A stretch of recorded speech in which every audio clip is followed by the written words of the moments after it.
funny as Ren and Stimpy was, like, it looked like shit. Yeah, Not gonna lie. it was an ugly style. I mean, and if you like it, that's a different story. But don't try to tell me that it's, because it's for these people, for the kids, quote unquote, that it's allowed to be shit.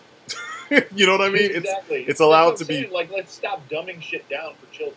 Well, so the biggest thing, and we were talking about this yesterday, was don't tell me that a reboot of a 30-year-old cartoon from when I was a kid is being remade for today's kids who have no fucking clue what this is. Yep. We heard this same shit with G.I. Joe, and it's like, no, stop kidding yourself. If you're trying to reboot this thing, you've got to grab me, and then you've got to impress me enough to be like, I want my kids to see this shit. There is no way that they're making this shit first and foremost with the kids in mind, and it doesn't even like appeal to the folks that made it famous in the first place. That's bullshit.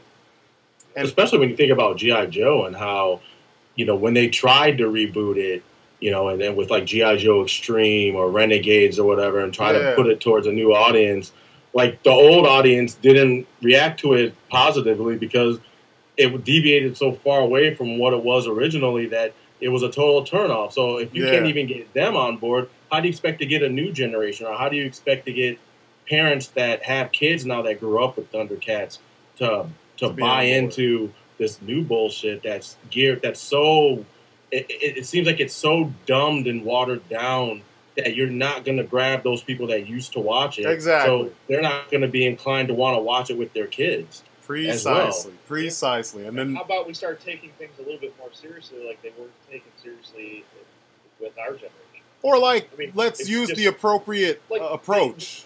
It's that, and if you're like you guys said, like if you're going to reboot something that's 30 years old, and these kids have no idea, and you're introducing it to a new generation, don't you think you should take it a little seriously? Or so at least not seen as a fucking joke? Or at least mimic the tone of the original thing. I mean, not everything can be packaged in a comedy package.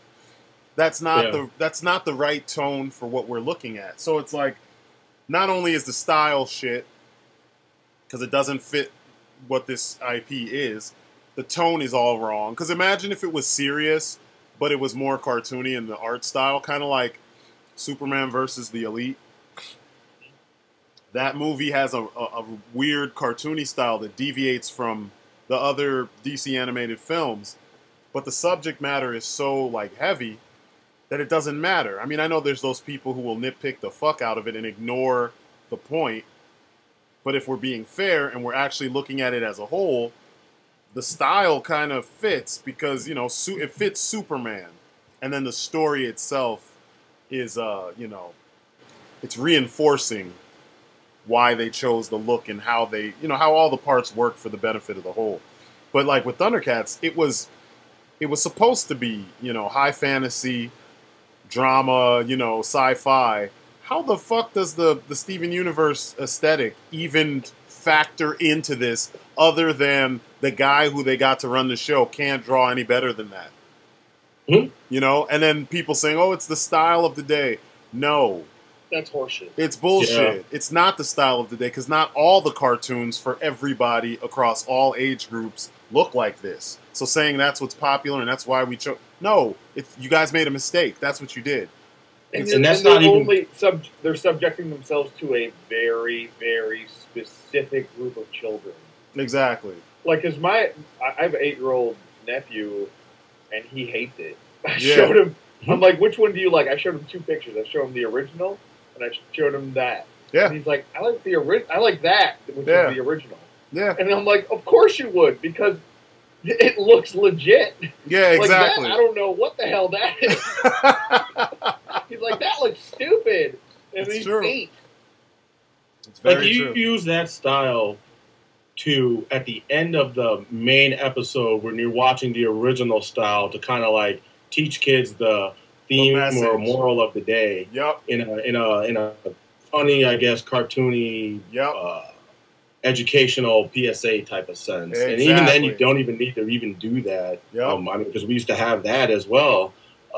I don't know. It's weird to me because you go back and you look at, say, like Avatar, which was its own like IP that nobody knew about, and it came out and it made waves because it was the story and the aesthetics. It all worked so well, and it was something that your parents could watch with their kids. Yep. And if the parents approve of it, then of course they're going to make sure their kids watch it because it's something they can all do together. If you want that kind of program, you need to aim towards grabbing, the parent demographic as well as the kids. Yeah, like if it was, like if this was a reboot of like Muppet Babies and it looked like that, no one would say anything. No one would be like, nope, that's wrong.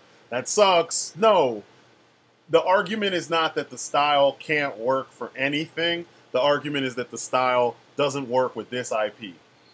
And it's strange to hear the weird, like, passive-aggressive, it's not for you. Then who the fuck is it for? Who is it for? It's Thundercats. A fucking fetus? Well, it's Thundercats. It's like you have to have known about it first. It's not going to grab new people. Because they're going to be like, what is this? It looks kind of like Steven Universe. I'm going to go watch Steven Universe. I mean... Yeah, if you want Teen Titans Go, then go watch Teen Titans Go. Yeah, it's exactly. We don't need that shit blanketed across every single other cartoon. That's fucking lazy and lame. Yep. Especially when you go online and you see, like, people are clamoring for... Thundercats that harkens back to the reboot that they did on Cartoon Network. Yeah, that the got 2011 one. Season. And that's another one. Let's hit on that, too, because people kept saying nobody watched it. No, people watched it. Cartoon Network fucking mishandled it like they've done with every single, like, action-oriented IP that they've had in the last 10, 15 years. They don't want any serious tones. They want dumb. Yeah. Dumb as shit, and they canceled. They canceled fucking Justice League Unlimited. They canceled it, and Young Justice, and Thundercats, and He-Man, and they were and Symbiotic Titan. Oh yeah. It's bullshit, and it's like there is this. People talk about an agenda. This is as political as I'll get. It's not even political, but it's like an observation. There's this like movement or this effort to eliminate like heavily masculine oriented things, in entertainment, like kids entertainment. Like back in the day, we had examples of like, this is what a guy acts like. You had everything else too, but a lot of times you had your main character would be either a young dude trying to figure out his place, and he's surrounded by other types of people, and he learns something from all those people so that he can become the best, like, leader or the best whatever kind of hero he's going to grow up to become, Lion-O is a good example of that. You had all the older Thundercats that were explaining to him all the kind of qualities that a good king should have when he gets old enough to be the king, And he had to learn from all of them, including Chitara, a woman, very feminine, but very powerful. You know what I mean? She was sexy and everything. It didn't matter because that wasn't the focus of the type of show. But as a viewer, you look at her and you say, damn, she looks cool. It wasn't like they tried to dumb down anything. She had a figure, she looked physical, and she looked formidable. You had Tigra, who was the kind of the brainy one of the bunch, And in some ways, because wasn't he like the architect or some shit? He was like the royal architect. Yeah. And you had Panthro, who was like hyper masculine and big and tough and, like the ninja of the fucking group. But he also was really smart. And he had, he's noble and he had all these little things that he was going to teach. They all were teaching Lion-O to make him better. You look at like Optimus Prime. You know how many kids grew up in the 80s and they kind of deferred to Optimus Prime as like the surrogate father figure you watched on television. And you learned all kinds of shit just from seeing Optimus Prime deal with all the wacky shit that was thrown at him as the leader of the Autobots, Nowadays, everything is like this neutral, like, no one's overly masculine. No one's, There's no roles being given. Yeah, exactly. It's like they're trying to hide roles. And I get it. there's this movement also to eliminate gender roles, but naturally there are some roles. There are some things that we can only certain, types of folks can do certain things, or they're better suited for certain things just based on how it is. I mean, like, everyone has limitations. Exactly. And it's like people are trying to avoid that. And they're trying to seep that into our entertainment, especially kids' entertainment. And then you have these kids who, like the kid who shot up his fucking school because a girl fucking, she turned him down. What the fuck? Like, don't you know that, like, you can't win at everything? Like, don't you know not everything is going to go your way? This is, like, one of those things that was, like, first couple... Your whole life. Yeah, like, first couple episodes of any of those old shows. He-Man, Thundercats, Brave Star, Cops, all that shit. They told little kids this stuff, Like, don't throw a tantrum. Don't expect everything to go your way. Yes. You can't win all the time.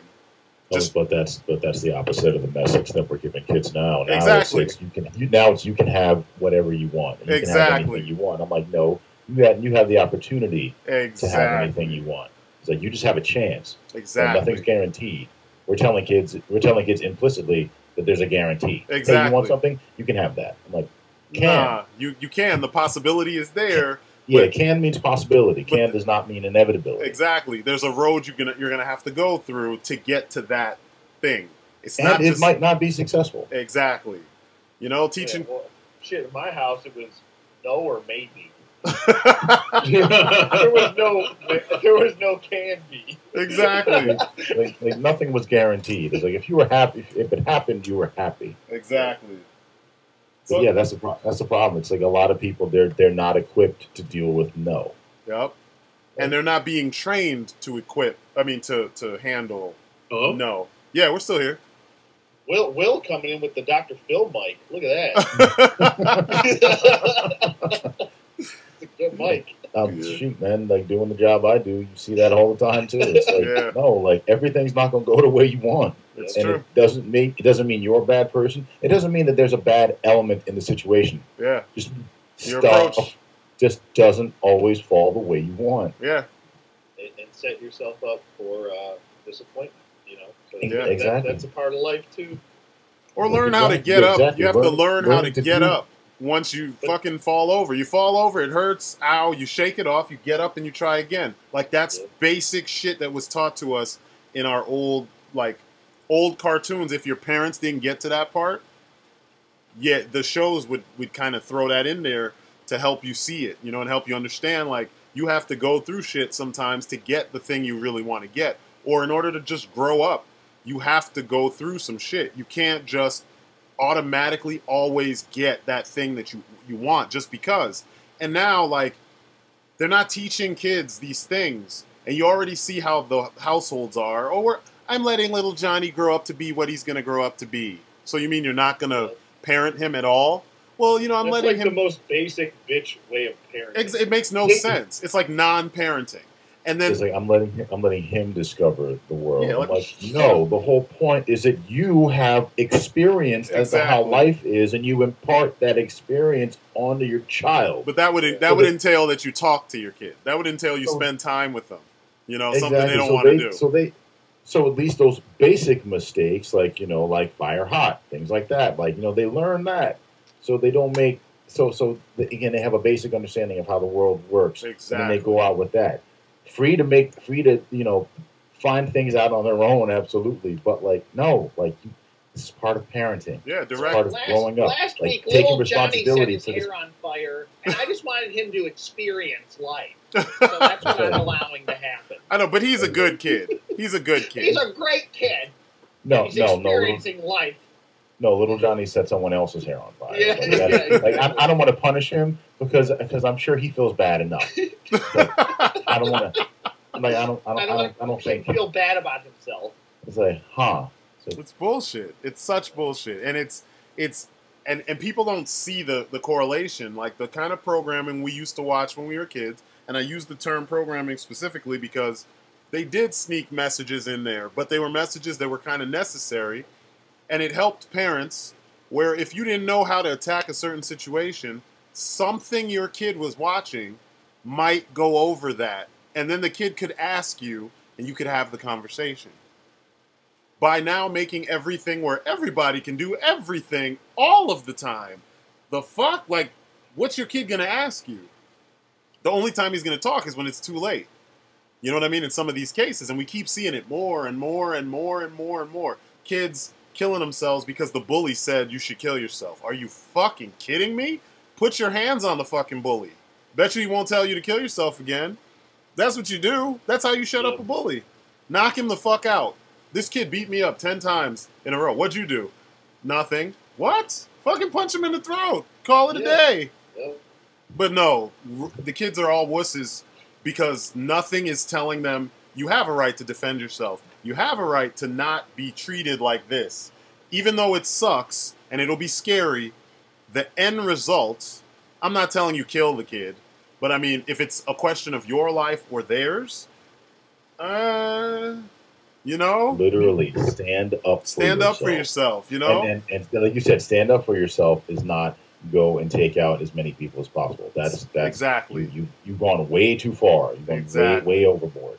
It's like, no, like you attack the problem. Kind of like life. If there's something specifically wrong or some aspect of your life that you wish you could change, work on that particular aspect of your life. Like you said, if it's one person who's friggin' like, talking shit about you, then deal with that one person, however that may be, like intellectually, physically, however. Like you said, more often than not, if somebody's like talking shit, or like you said, you're getting beat up, like you just have to go at them one time. Exactly. It's all it takes. Just so they know that they'll go at you, and it's like, all right, fine, I won't mess with you anymore. That's literally how it works. Yep.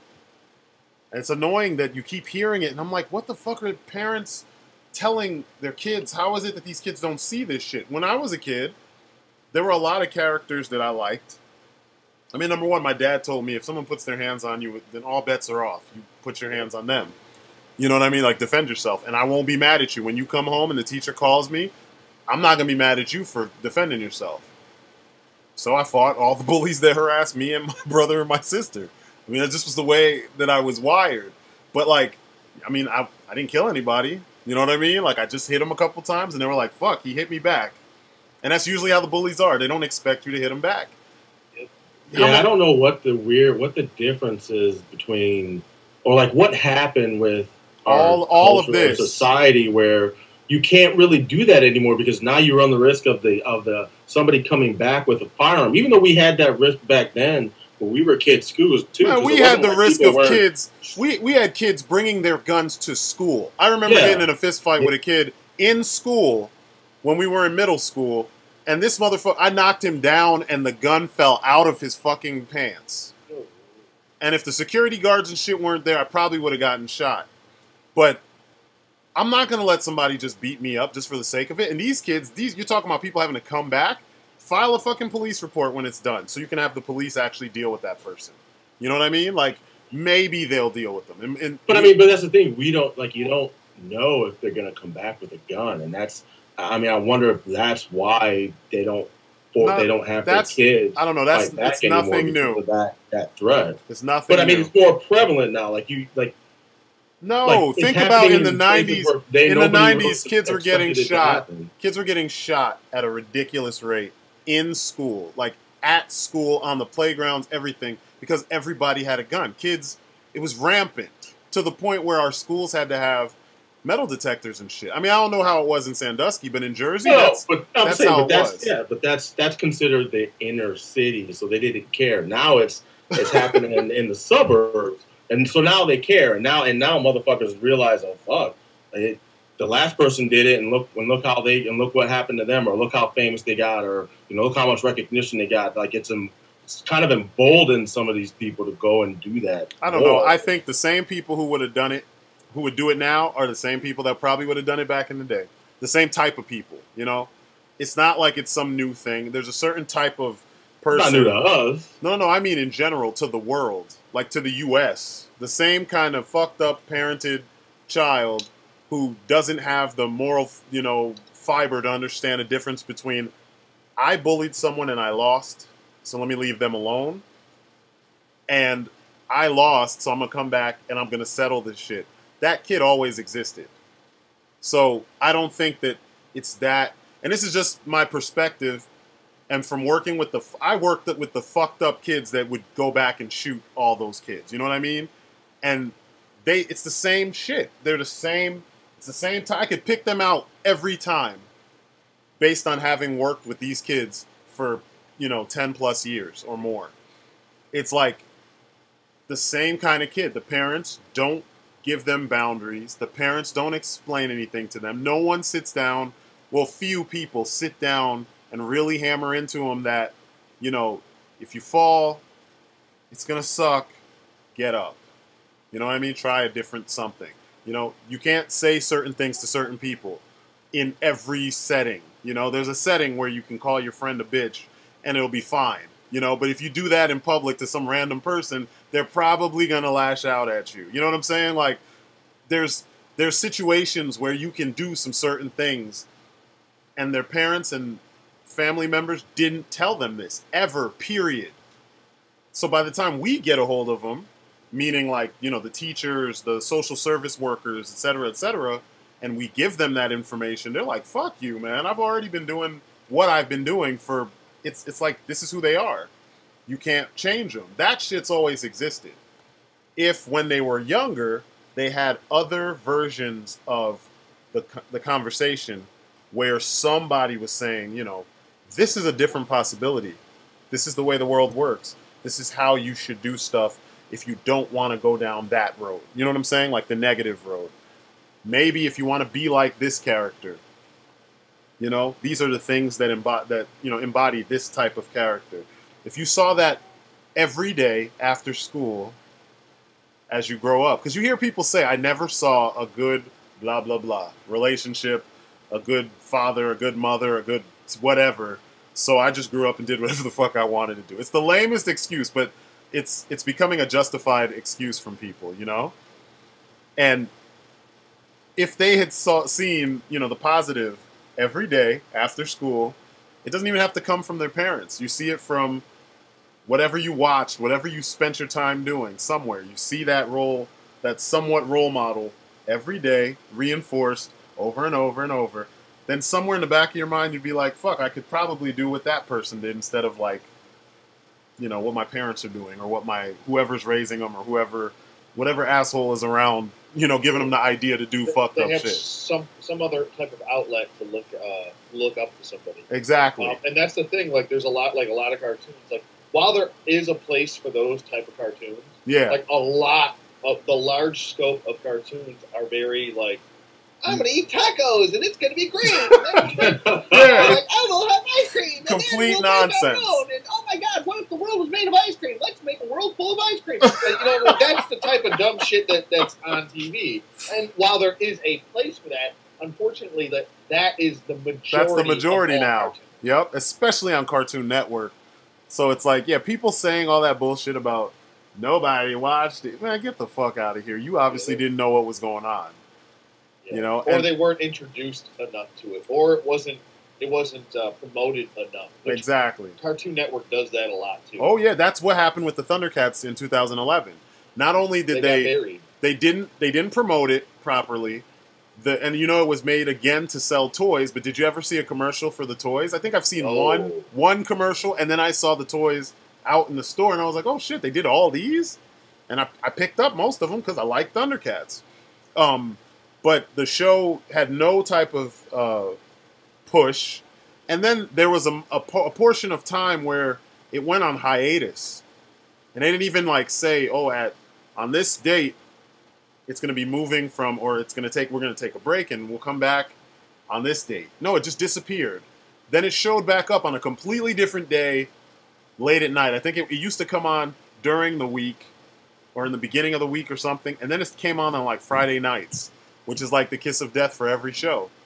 Mm-hmm. And especially the animated shit, unless it's, 100% on Cartoon Network. And this is when it was on, I think it was on regular television, because that was one of the last ones before everything moved to the cable networks. So, yeah, it failed because they didn't try. You had this product that had the passion behind it. I mean, if you look at the designs that Dan Norton created, for all the Thundercats characters, you could clearly tell that this man watched and loved the original. And what was it, like 165 episodes of the original? Something like that? Yeah. And he knew all the characters. And in his redesigns, he kept the integrity of all those original designs, like to the point where when you see them, it's instantly recognizable that this character is, Safari Joe, or this character is fucking Snow Meow, or this character is fucking Hachiman, or whatever. Like, you knew exactly who it was without them even saying it as soon as you see him, because he captured what stood out about those characters and made them unique. This bullshit that they're trying to give us now doesn't even carry the spirit of the fucking franchise. I don't understand how there's an argument to be had, It's bad. It's bad. It's just straight up bad. The other thing is, like, that I hear as far as complaints is that, the original was too slow.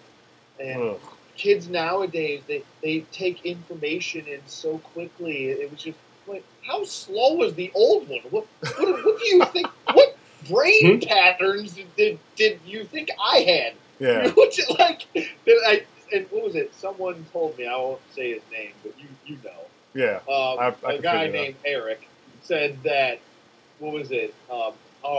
If we were as children shown a cartoon as of today, our brains would explode because we wouldn't be able to handle the information being given. I said, that's the biggest crock of shit I've ever heard. If a human being is introduced to a fast-paced cartoon, that's all they know, of course they'll be able to handle it. It doesn't matter what decade they're in. Exactly. Dumbass. Well, I don't even understand that. And, like, if we're being real, ever since, the 90s, like the end of the 90s, mid-90s, there was that push to, like, simplify the intensity of the cartoons that we watched. The Turtles couldn't beat people with their weapons.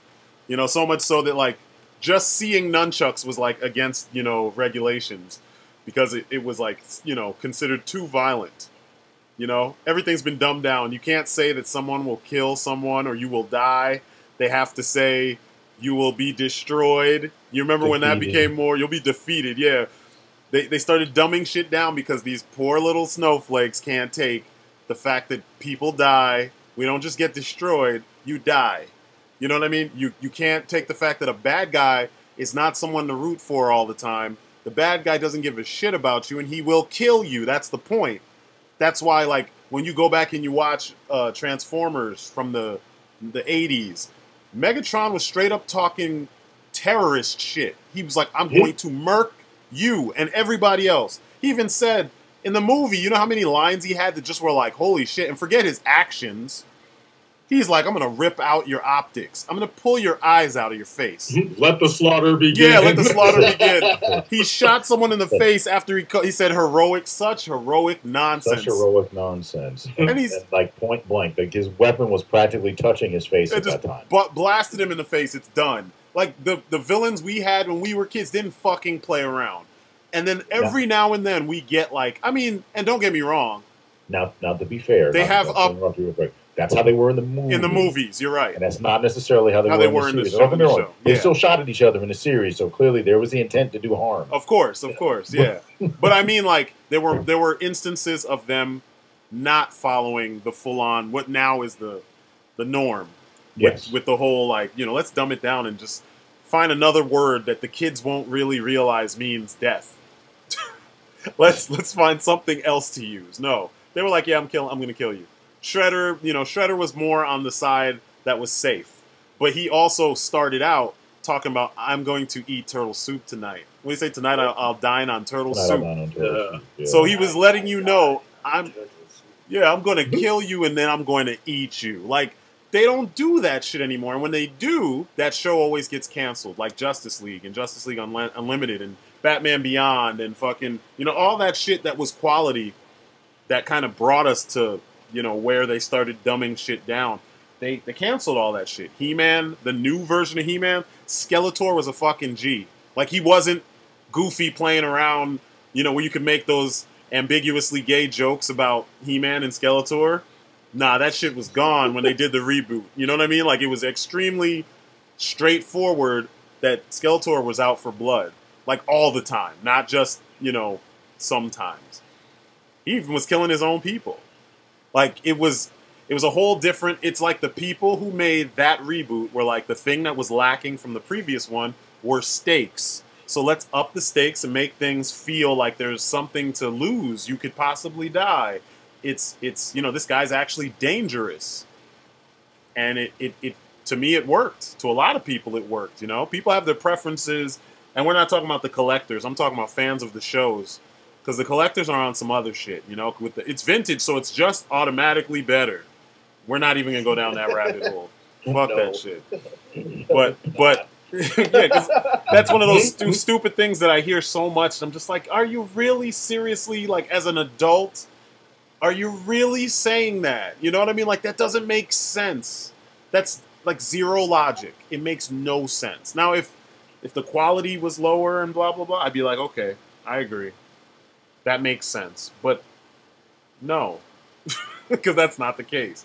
But, yeah, it's strange to me how, you know, these weird non-arguments that we keep ending up having about the reboots and the this and the that, but instead of focusing the whole entire thing on the negatives, because we've already gone over what sucked about this Thundercats possible reboot, because I wonder if they're actually going to go through with it based on the reception, you know? Yes, for the children. You have to put the show out for the children. Yeah.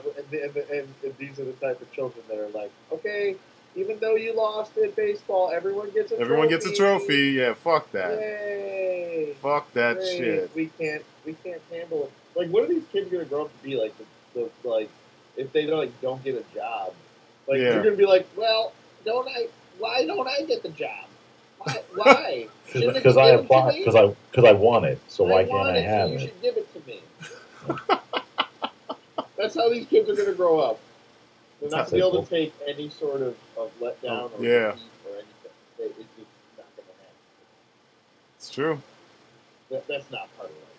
Yeah, it's not real. Yeah, it's not real. It's not even remotely real. But let's talk about some good cartoons that we dug that kind of embodied what we dug about, you know, 80s, or I guess old school cartoons, you know, the difference between what we get now and what we got back then. I mean, we mentioned some of the stuff about Thundercats, but I'll let you guys start if you want to pick a different one, and we could go through the good and the awesome shit about those cartoons.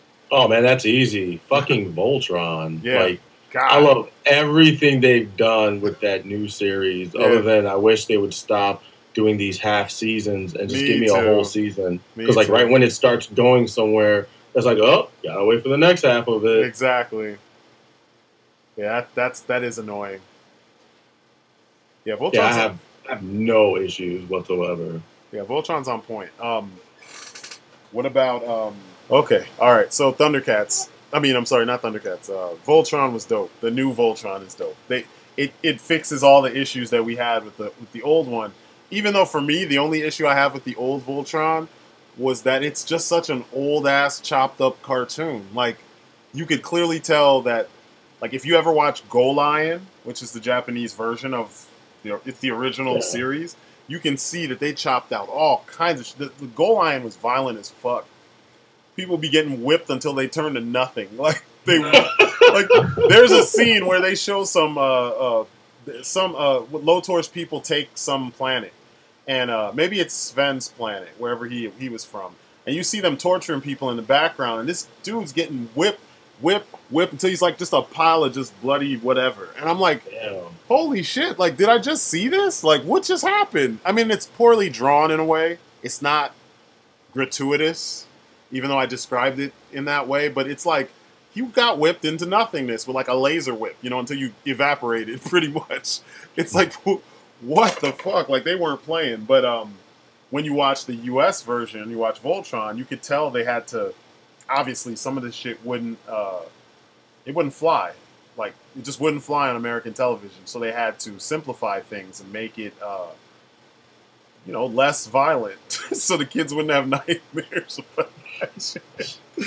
But yeah, I don't know, man. I don't know how it is that. Well, I do know how. They loved it. They loved it. They loved it. Shit. They loved the original Voltron enough to recreate the things that worked and improve the things that did not work. You know, and they didn't shy away from like the tough dramatic stuff that you want to have weight in your show, because that's the big problem I see with a lot of these other shows, is that they just don't have dramatic weight or heft because everything is just dumbed down. Yeah, and people who are complaining about Princess Allura need to like stop, because they're just complaining she's an alien. Yeah. Like, why is that an issue? Like, just because in the original she looked Caucasian doesn't mean she has to be in the reboot, because she was from a totally different planet. Exactly. And then all the changes they made with that, with the Altans, and then like with Hagar being an Altan, you find out the big reveal. Mm-hmm. Like, I mean, I personally didn't see any of that shit coming, so I was just like blown away with you know, the twists and turns that they did with the story. And it's not like anything is overly complex. Like it's still simple enough that little kids could follow along, but there's enough going on with the content that that that an adult audience can still like get into it. Exactly. It's that gap. It feels so. I mean, even though it's got a lot of the same people that worked on Avatar, it still has that feel, man. It just feels so right, man. That's how you grab both audiences, man. Yeah, yeah. It's like the way we used to talk about Justice League and Justice League, more so Justice League Unlimited, where there's this topical goofiness and colorfulness that would appeal to a young viewer, a younger audience, you know. But then when you listen to the actual dialogue and the conversations happening, which we got to give props to Dwayne McDuffie up in the sky, because homeboy, he wrote his ass off when it came to a lot of these characters. And not that he was the only writer, but he was the chief writer that bolted down the personalities of these characters to the point where we know how they'll react when they get into a situation that we weren't expecting. Like, you know, Batman's just going to he's going to try to shrug it off and act like he's not scared. You know what I mean? Like when shit's going down. Like, this is a street level character, and now he's fighting an alien invasion.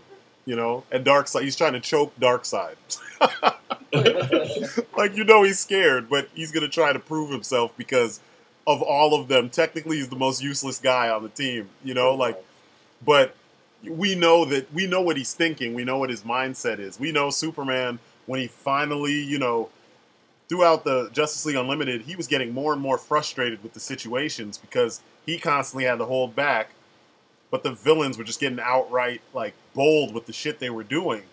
And finally, at the end of the series, he's like, you know, I'm going to hit you the way that I really want to hit you because you can take it, you know? And it was a great moment because this is the kind of shit that it seemed like a logical progression for the characters. And as a kid, obviously, you see that. You're like, damn, this is awesome. Superman's powerful. But, like, you know, as an adult, you see all the lead up to that, and you're like, man, that's some good-ass writing, you know? Like, somebody actually thought about how it would feel if you constantly had to hold back what you naturally could do. You know, and then you finally get the opportunity to let loose. Even The Flash. The Flash was all jokes all the time. Jokes, jokes, jokes, jokes, jokes. And then when he was about to be destroyed, everything was about to be destroyed, he went off, and that was one of the best moments in the series, you know? Beat the fucking... Especially with Superman, they did really well. Like, just think, I mean, when you think about, like Superman in general, and, like even Wonder Woman and Martian Manhunter, like, how much they have to hold back on a constant, like, consistent basis. Like, could you imagine, like, living your life and, like, not being able to, like, give someone, like, a bear hug or, like, you know, like, because you'd, like, crack them in half, they'd be dead. Yeah. You know, you break their spine in half. But, like, having to, like, go through that, like, your whole life, like, constantly, like, when you open up a door, you have to, like, easily open up a door. Yeah. You might rip the whole door right off. Yeah, exactly. You know? And, like, for Martian Manhunter, he can't even be his actual self. in most cases. He has to adopt a form that won't scare everybody, quote unquote. You know, so it's kind of it's understandable. Like when he left mid-season, you remember when he just had to go because he was like, I don't really like humanity much because all I see is the worst. You know, it was like it's relatable. You're like, holy shit, like that would make sense. You watched your people get destroyed by your people. You know, more of your people that just look slightly different. Then you come to a whole new planet to adopt as your new home, and then you watch them do the same shit day in, day out, and you're constantly trying to stop them from the same shit you lived through. Of course you wouldn't like humanity very much, you know? And then, you know, the idea of him living amongst humanity for a while, like actually having a family, the whole nine, that was pretty dope. It makes me sad that they didn't really get to explore it more because the show got canceled right after all that. It's like, yeah, I think they kind of got to continue that in a sense with Megan and Young Justice. Just because a lot of that stuff, some of those themes came through with her, like when you see what she really looks like, and because she's a white Martian, you're like, God damn! Like if I was Superboy, I'd have been like, oh my God, I was gonna put my penis in there. Holy shit! Like that's love right there. Like the fact that they like stayed together. Yeah, yeah, and that's important. Once again, that show got cut off. You know what I mean? Don't show people, men, you know, little girls, little boys, whatever, from whatever background. Don't show them that this is possible. You know what I mean? Despite what you look like. You know, what if you have a disability? And your disability is physical enough that, you know, you can see that something is different. And you might feel, obviously the kid would feel different and feel less than when compared to his friends who don't have that problem, you know? And they need to be able to see that shit somewhere where they don't feel like it's completely impossible. You know what I mean? Like the possibility has to be there. Not just from your parents saying it because they don't want to deal with the reality or something like that. You know what I mean? But like it actually is out there, you know, like it actually could happen. Even if and there's so many great characters that they have to look up to that are also exactly. So. Kids don't understand subtext though. Apparently, their brains would explode. Exactly. That just went straight all that went straight over their heads. Yeah, it's sad, man. It's fucking sad. But yeah, that's a good point though, because yeah, they showed you that's the real deal. It didn't even change his perspective at all. So it was like, yeah, that's the way it is. What about? Did you guys get into the He-Man reboot? Oh hell yeah! Yeah, that shit was dope. Help me, please! Somebody help me! Yeah, that show was dope, man. It was dope. Like that 2-part episode towards the end when Adam takes on everybody without his sword. Then he gets the sword, transforms into He-Man, and lays waste to everybody. It was fucking dope. And they even did their little Matrix music. It was like the Burly Brawl, you know, the part where Neo fought like the 99 Agent Smiths. Yeah. They did their version of that music and everything. I mean, the action was good. The tension was good because they built it up because, you know, they kept on making fun. The whole series, they just make fun of Adam. And you see Adam grow. And then finally, they were like, you know, this is that chance that he gets to show him what he's made of. And you get to see it pay off, which was really dope. I dug mostly how the characters that we only had an idea of, like what they did and how powerful they were or whatever, you finally got to see them let loose. Like Zodak, man. I didn't know that he was supposed to be that amazing, you know, either of the Zodaks. You know, the brother that was the figure that we got back in the day, or the one that we got, you know, in this the one series. that got eaten, and they like literally they show you the shadow of him getting swallowed whole. Yeah, like it was dope, man. I mean, a lot of people, you still have that fan base where some of them just can't evolve. It's got to stay the exact same way it's always been all the time. They complained, but for those of us who wanted to see growth, that was growth. That was evolution, and I dug it. And they still kind of harken back to the old episodes where something would happen and there'd be a moral. Even in the episode and at the end of the episode, you'd have Adam or He-Man or Orko. They'd come up and say something at the end of the episode. Yep. It was dope. I mean, and I know in the beginning they didn't do that, in the reboot, but then they started doing that later on in the series, you know, which was dope. Think of how many morals and values that we had at the end, like G.I. Joe. Yeah. You know, like we had that where we understood, like, and they would even explain, like, bad shit's gonna happen. This is how you deal with it, like the pork chop sandwiches thing. You know, what I mean? You know, it's like that. Yeah. They would like say, and it we're kind of going full circle, like when it comes back to being able to deal with life and the obstacles life throws you. It's not about like just things. It's won't not always about be just perfect. like getting everything you want all the time. It's about like dealing with how to deal with it in the correct way. You know, makes sense. Like if you get hurt, you fall down, you get hurt. You know, obviously you have to deal with pain. You know, that's something that they showed. Like I'm just using a bad example, I guess, but they would let us know that, you know, life's not all ice cream and cherry blossoms. You know what I mean? Or they'll give you a life hack, like, oh, you got a bloody nose. This is what you do when you get a bloody nose. Yeah. Like I work in the hospital, and I'll have a patient that'll be like, oh, can you call my nurse? I've got a bloody nose. I'm like, bitch, plug your nose, tilt your head back, because that's what I learned in fucking G.I. Joe. How do you're like 60 years old, you don't know how to take care of this? Yeah. Like come on. Like they're teaching this to little kids. Oh my God, I have to go to the emergency room. No, you don't. Oh my God, that's awesome. It's like there's no self-maintenance. With some people nowadays. It's like they can't take care of themselves at all. They have to run. So it's like, what if there is no hospital one day? You know what I mean? Like, what if there's nowhere to go? Like, what are you going to do? Like the nearest one is like legitimately 200 miles away. Yeah, exactly. Like, what are you going to do with yourself? You're just going to stand around with a bloody nose? Yeah, just let it bleed. I'm gonna cry. No, I'm gonna cry my nose. No, you know what's gonna happen. Okay, Google, how do I fix the But then your phone's dead. What do you do? I know, you're fucked. You're properly fucked. You're fucked. You're just gonna bleed to death out of your nose. It'll take several days, maybe a week, but then you'll eventually die. Yeah, man, it's strange. It's strange because, you know, when we were watching these things as kids, we didn't know. I mean, with the exception of maybe like the dog, you know, if a dog comes up to you, this is what you do. We didn't really know this shit was gonna come in handy for real.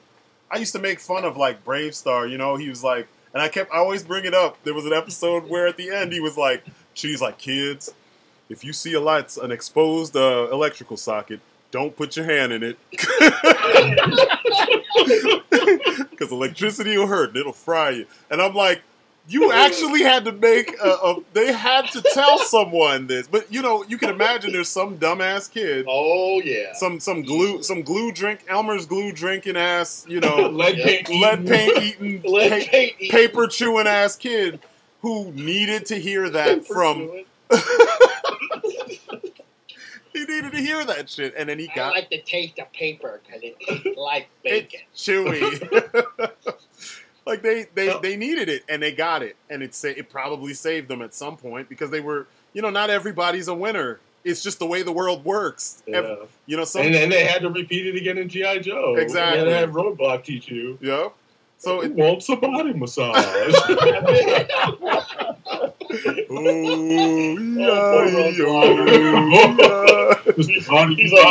Goddamn, so stupid. What the hell's the matter with these kids? I gotta keep telling them to stop doing stupid shit. Yeah, man, it's weird. It's so weird that like they thought about that back then, and I know they did it as a way to kind of counter some of the. It was like a balance with some of the violence in the show. They had to have an educational portion so that they cover all their bases, you know, lasers instead of bullets. You know, you couldn't show the deaths all the time on screen, but they would sneak some in there, you know, especially like in the movies. But yeah, it's like it worked. And I don't know why they're not following that now. And it's like people want to act like today's generations are so much smarter in a broad sense. Today's generation is smarter when it comes to dealing with technology. but they're dumber when it comes to everything else. I mean, there's some remarkable kids, don't get me wrong, that are good at everything. But as a whole, people don't even know how to talk to each other online. Or offline. Yeah, or offline. They don't talk to each other offline. But yeah, they don't know how to talk to each other. And then now we're going to say, oh, but they're too smart to have a moral given to them kids are too smart to have a moral given to them in their cartoons. Really? It just, I don't know. So kids already come equipped. So kids already come equipped with a accurately what's the word I'm looking for? With accurately adjusted moral compass. Like literally, they don't need any information as to how to be good people. Exactly. So that we don't need to sneak it into like their entertainment. And really, yeah, fucking really, yeah. Like people are at this point where like you. So not only do you not want to raise your kids, you don't want other people to raise your kids either. Like exactly. Why don't you just like as soon as they can walk, just open the door. I know, this is like a parental generation where they plop their kids in front of the TV or in front of a tablet or something and just let them do their own thing. This is the kind of time where you would need a lot of the educational programming or just like the entertaining programming. I'll be right back. Educational twist to it in order to have their kids learning something or staying stimulated with some kind of information rather than just being fed, nonsense. But then a lot of them get all bent out of shape because, like, oh, I don't want this show teaching my kids this whatever that lesson is about this group of people or about how to handle, like, certain situations. I'm like, well, you're not doing it. Yeah. So why not? So clearly, you feel that this isn't necessary to talk about. So if you don't mind, someone else will talk about it. It's like so much like literal and figurative free range parenting going on right now. Yeah, I mean, and you see it with a lot of expect kids to have like a Google upgrade or like a exactly. I got an update. My kid just had an update today. He knows exactly what he's got to do with the rest of his life. I don't have to explain anything to him. It's like, yeah, your kid's bed is not a computer dock. Like it's not like, all right, fine, he's getting an update all the information he needs today, and then wakes up, well, he's fine. He'll just know it. Exactly, it's jacked up. Like I'll like get kind of like annoyed with my sister because she just like lets her kids like at dinner like just chill on the phone. And I'm like, why is he on the phone right now? Yeah, why does he even have a phone? How old are they? Well, he uses my sister's phone. Oh, gotcha. That's even worse. She lets him like play on the phone at dinner. I'm like, no, this is like family time. Like we're supposed to talk and like what was it? He went to New York over the weekend or last weekend. And I was like, so how was your trip? And he's like, oh, it was great. And then right back in the phone, I'm like, no, that's not what we're gonna do. Yep, we're not doing that here. You're not gonna do it was great and then bury your head back in your phone again. Yep. Talk to me. Have fucking people skills. Exactly. Jesus. Yeah, it's funny. Like back in the day, it was no books at the dinner table. Exactly. There was no toys at the dinner table for me. Yeah, that too. That too. And we still would sneak GI Joes like and hide them somewhere. And, have them like hiding behind your cup while you're sitting at the table. Flint would be sneaking off a piece of steak. Yeah, man, it's weird. It's weird that I know times have changed and we sound like old ass dudes, but I mean that wasn't that long ago, honestly. So it's strange that like more people aren't trying to instill. I mean, I know a lot of people that are trying to instill these old school values in their kids, and they're even raising them on old cartoons, not the shit that's on TV right now. Because of that. I mean, like you look at the art and it's like, where's the artistic value? I mean, you can argue anything to justify your point, but like when you compare the look of today's cartoons, just detail-wise, the drawings suck. The background paintings aren't necessarily as like detailed or as good, and it doesn't matter if it's a goofy cartoon or a serious cartoon. Back in the day, there was a level of artistry that you saw in everything, and we don't see it. And it's not to say that we didn't have bad cartoons, because we did. There were some bad ones out there. A lot of those, like Hanna-Barbera was churning them out, man, some bad cartoons. But we still enjoyed some of what they were trying to get across. But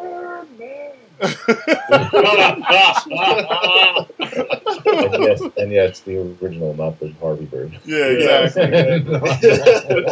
Yeah. But I'm trying to think of another really good one. Not a reboot. I'm talking about like just the original shit we watched back in the day. Like shit. Remember the Disney Afternoon? Yeah, Goof Troop and DuckTales. Fucking Darkwing Duck. Yeah, like all that shit was dope. Tailspin. What was it? What was the other one? What was DuckTales. DuckTales, but there was Chip and Dale's Rescue Rangers. Yes, there we go. That one was dope. Yeah, even the theme songs. Like, it's funny to me how like you watch cartoons now and they like hurry past the theme song. Like, look, the theme song. No theme song sometimes. Like the theme song is the biggest advertisement for your show. Because if the kid remembers the theme song, you've done your job. Like now, they're never gonna forget the show. I mean, I don't know how many of the shows I watch that like if I hear a couple notes of the theme, it just brings me back because the themes were dope, man. People were singing their hearts out for those corny ass theme songs that just worked. They were catchy. Or even bad shows like we were talking about yesterday, Wildcats. Oh my god! I still remember the theme song to that was show. Terrible. We're not zeros. We are heroes. Oh god! Oh, shit was terrible. Or Ultra Force. Oh my god. Yeah, man. I don't know. It's strange, but yeah, man. There was Darkwing Duck was one of my favorites, and there was an episode. Do you remember the episode? Bears. Oh yeah, Gummy Bears was dope too. Gummy Bears, jumping here and there and everywhere. We are the Gummy Bears. Do you remember the episode of DuckTales when they went into it was like a alternate universe where wait, no, I'm mixing things up. Darkwing Duck. They went into an alternate universe. It was like the future, like an alternate future, where he put St. Canard on lockdown. And he wasn't called Darkwing Duck anymore. He was called Dark Warrior Duck. And he was huge. He was jacked. And he didn't use a gas gun anymore. He used like an actual gun.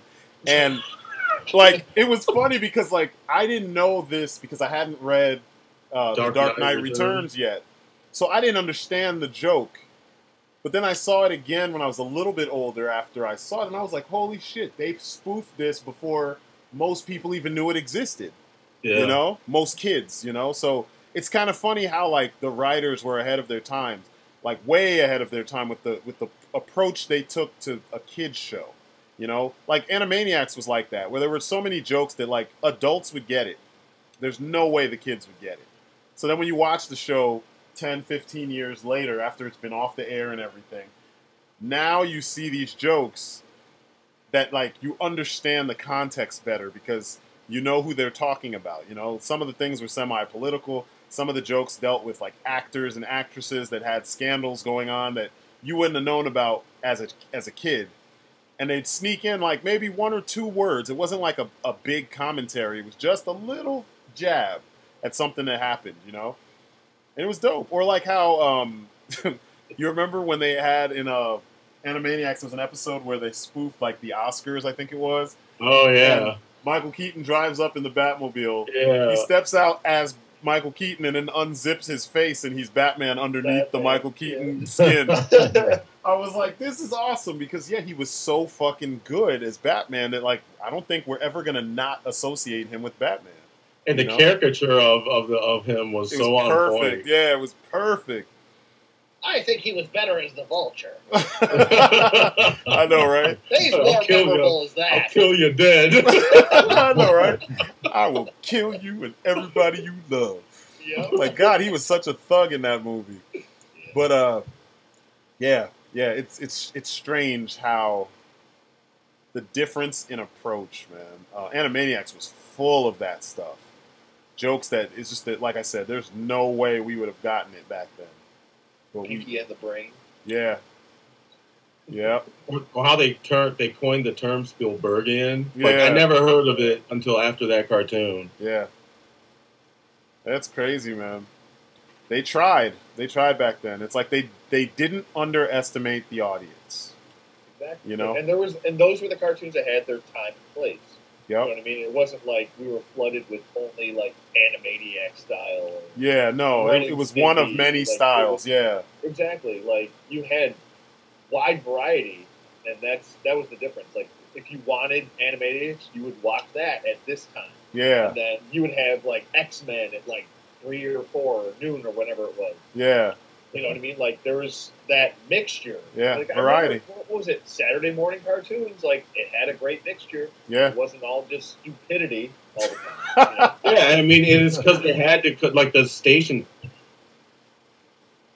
of a lineup that had wants to watch. Yeah, yeah. They had to get good shit on there. Like, do you remember Exo Squad? That's easily one of the best cartoons that most people don't remember. It's one of the best ever made. It was so, like, serious, but it was fun, too. I mean, there were fun things in it, but the subject matter was real heavy because it was like a huge social commentary, you know? It's one of those things, like, if you create a group of people and you created them with a purpose, when they figure out that there's other things to life than their quote-unquote intended purpose, are they things or are they considered people? Like, do they get the same rights that everybody else gets? You know what I mean? Like, there was this big back and forth with that. You know, you hear this conversation with robots, but yeah, you know, artificial intelligence, whatever, I think, therefore I am. Okay, I get that. But what happens when it's like clones and things like that? What you know, how does that work? But that was what the cartoon was asking back then. It's nuts because, I mean, it was a kid's show. People actually died in the show. I remember in the first episode they lost somebody. And they didn't just get poof, they're dead. Shit malfunctioned on, they were like, it was like an orbital drop to the surface of the planet and their pod malfunctioned. So it was like spiraling, fiery ball of death, you know? And they didn't shy away from that kind of shit, you know? Other characters died throughout the series, too, and they did not shy away from it. So it's crazy, man. Like, there's a lot of shows where people tried. Like, they sold toys with that show. Yeah. Yeah. They sold a shitload of toys. It makes you wonder, like, how is it that so many people or so many shows failed to sell toys? Maybe it's just that the IP itself or the quality of the toys just wasn't good. You know? Because, like, the Thundercats toys, I think that was lack of awareness, but they also had issues where, like, the pegs holding the arms and legs together were black, even though the skin tone was something else. How about the originals? No, the remake, the ones from 2011, the classics, and then the ones for the reboot. They all had these black pegs in them. And it's like, you know, you could have easily made the pegs match the plastic that their skin tone or their clothes were, you know. It seemed lazy. I think people picked up on that because that was one of the complaints that a lot of people had in their reviews and stuff. There was a lot of that, I feel like, with the toys we grew up with. Yeah. A lot of laziness as far as QC and stuff like that. Like, the amount of quality that we get today is like astounding. Yeah. In some ways, yeah. Yeah. Because I know someone was saying that, maybe it was Movie Bob, and he was so wrong, but he was saying that the Thundercats figures were, what did he say? They were manufactured kind of like on a budget or something like that, or not with a high budget. And if you remember, the Thundercats figures, every figure was an original sculpt. There was no reused figures.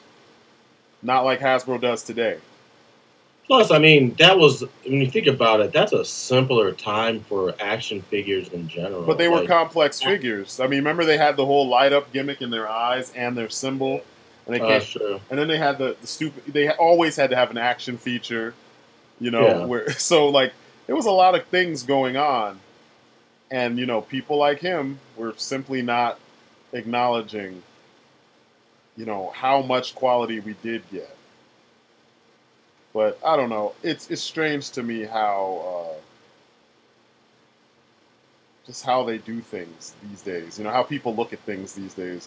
Because if they tried it the way it was done back then, I mean, adjust your budgets and all that stuff. Adjust, how you do your process and everything. But just mimic the overall way that things were done.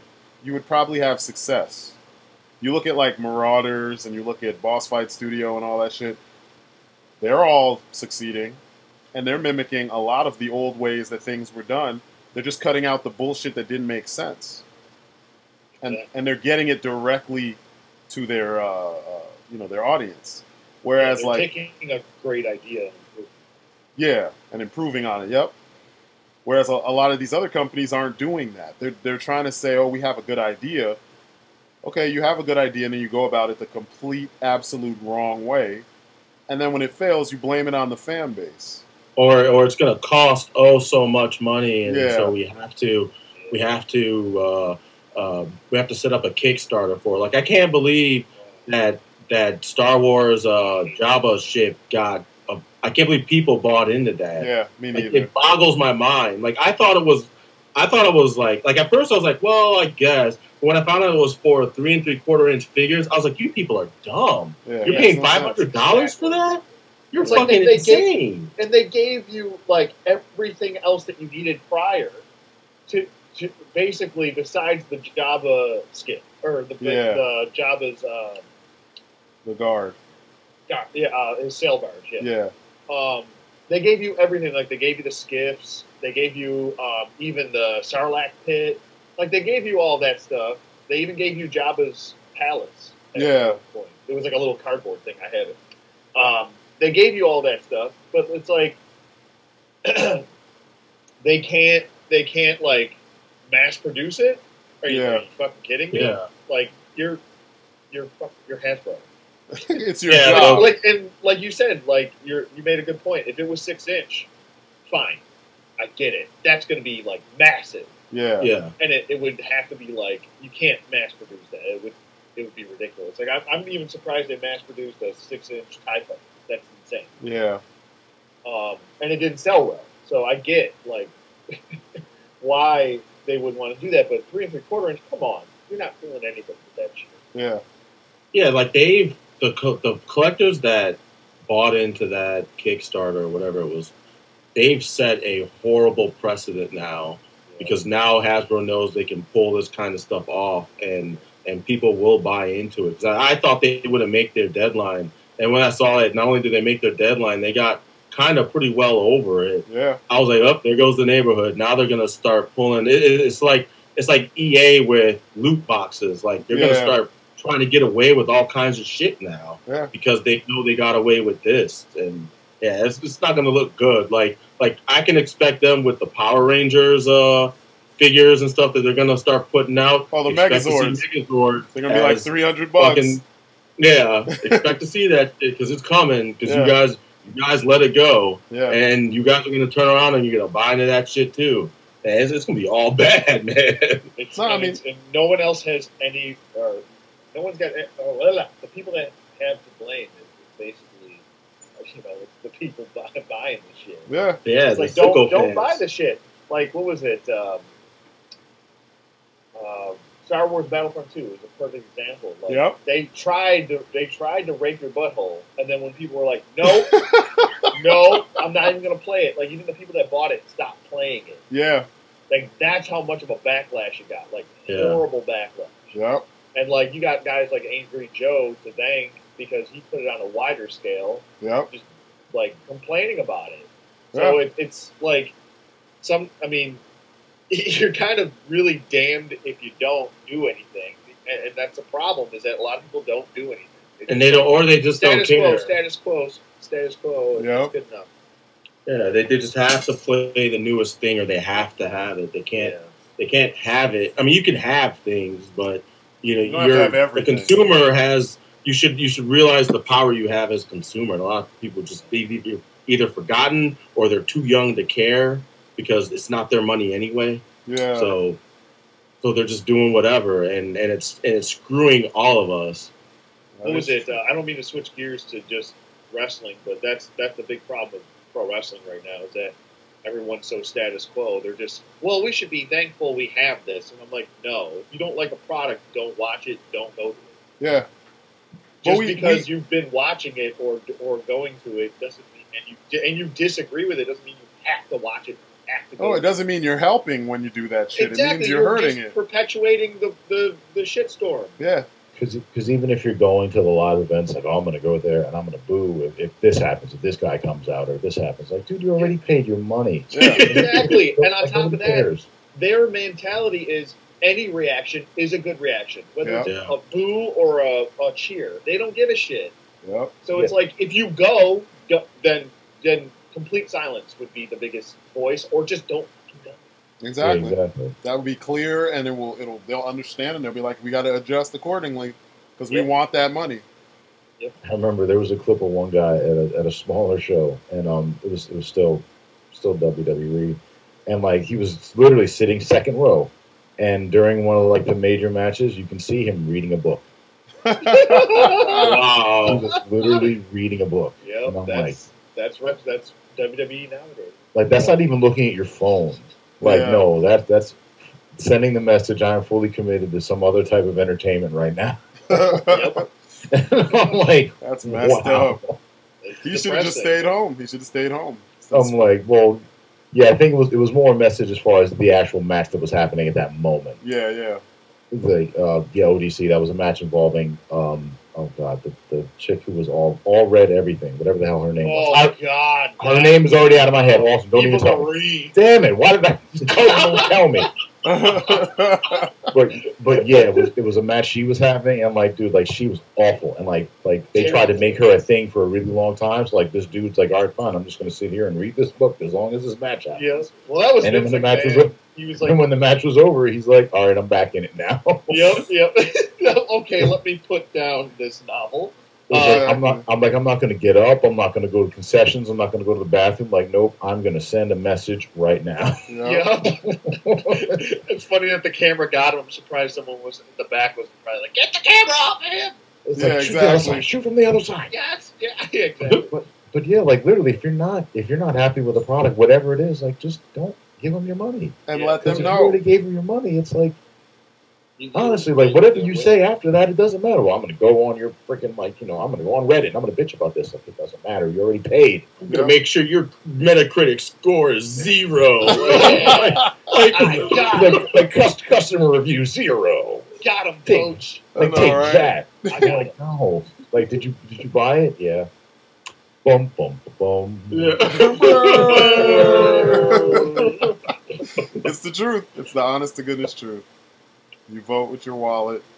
I mean, you can vote with your voice as well, but you vote with your wallet, you know? I was going to say, if you have the option, if you do one is way more powerful. Yeah. Yeah, but then you have the people that complain, and then they turn around and buy it anyway. Like, you're not helping the situation at all. Either. Yeah, but screw those folks. They're not helping. Like we said, you know? Everyone, terrible. That's why I bought 6 instead of 10. Yeah. or like you always saw in the collector community, they'd be like, "Yeah, I don't really like this. I'm going to buy it anyway, though." I'm like, "Wait a minute." Wait a minute. Sentence. Yeah. It's a weird place to be. Like, it's a weird mentality to have. It's like, I understand if you want to support a thing, because like it's like the idea that, well, if I don't support it, then it'll go away. Oh Lord! But you've already said the thing that you're supporting you don't like. Yeah, so it needs to go away.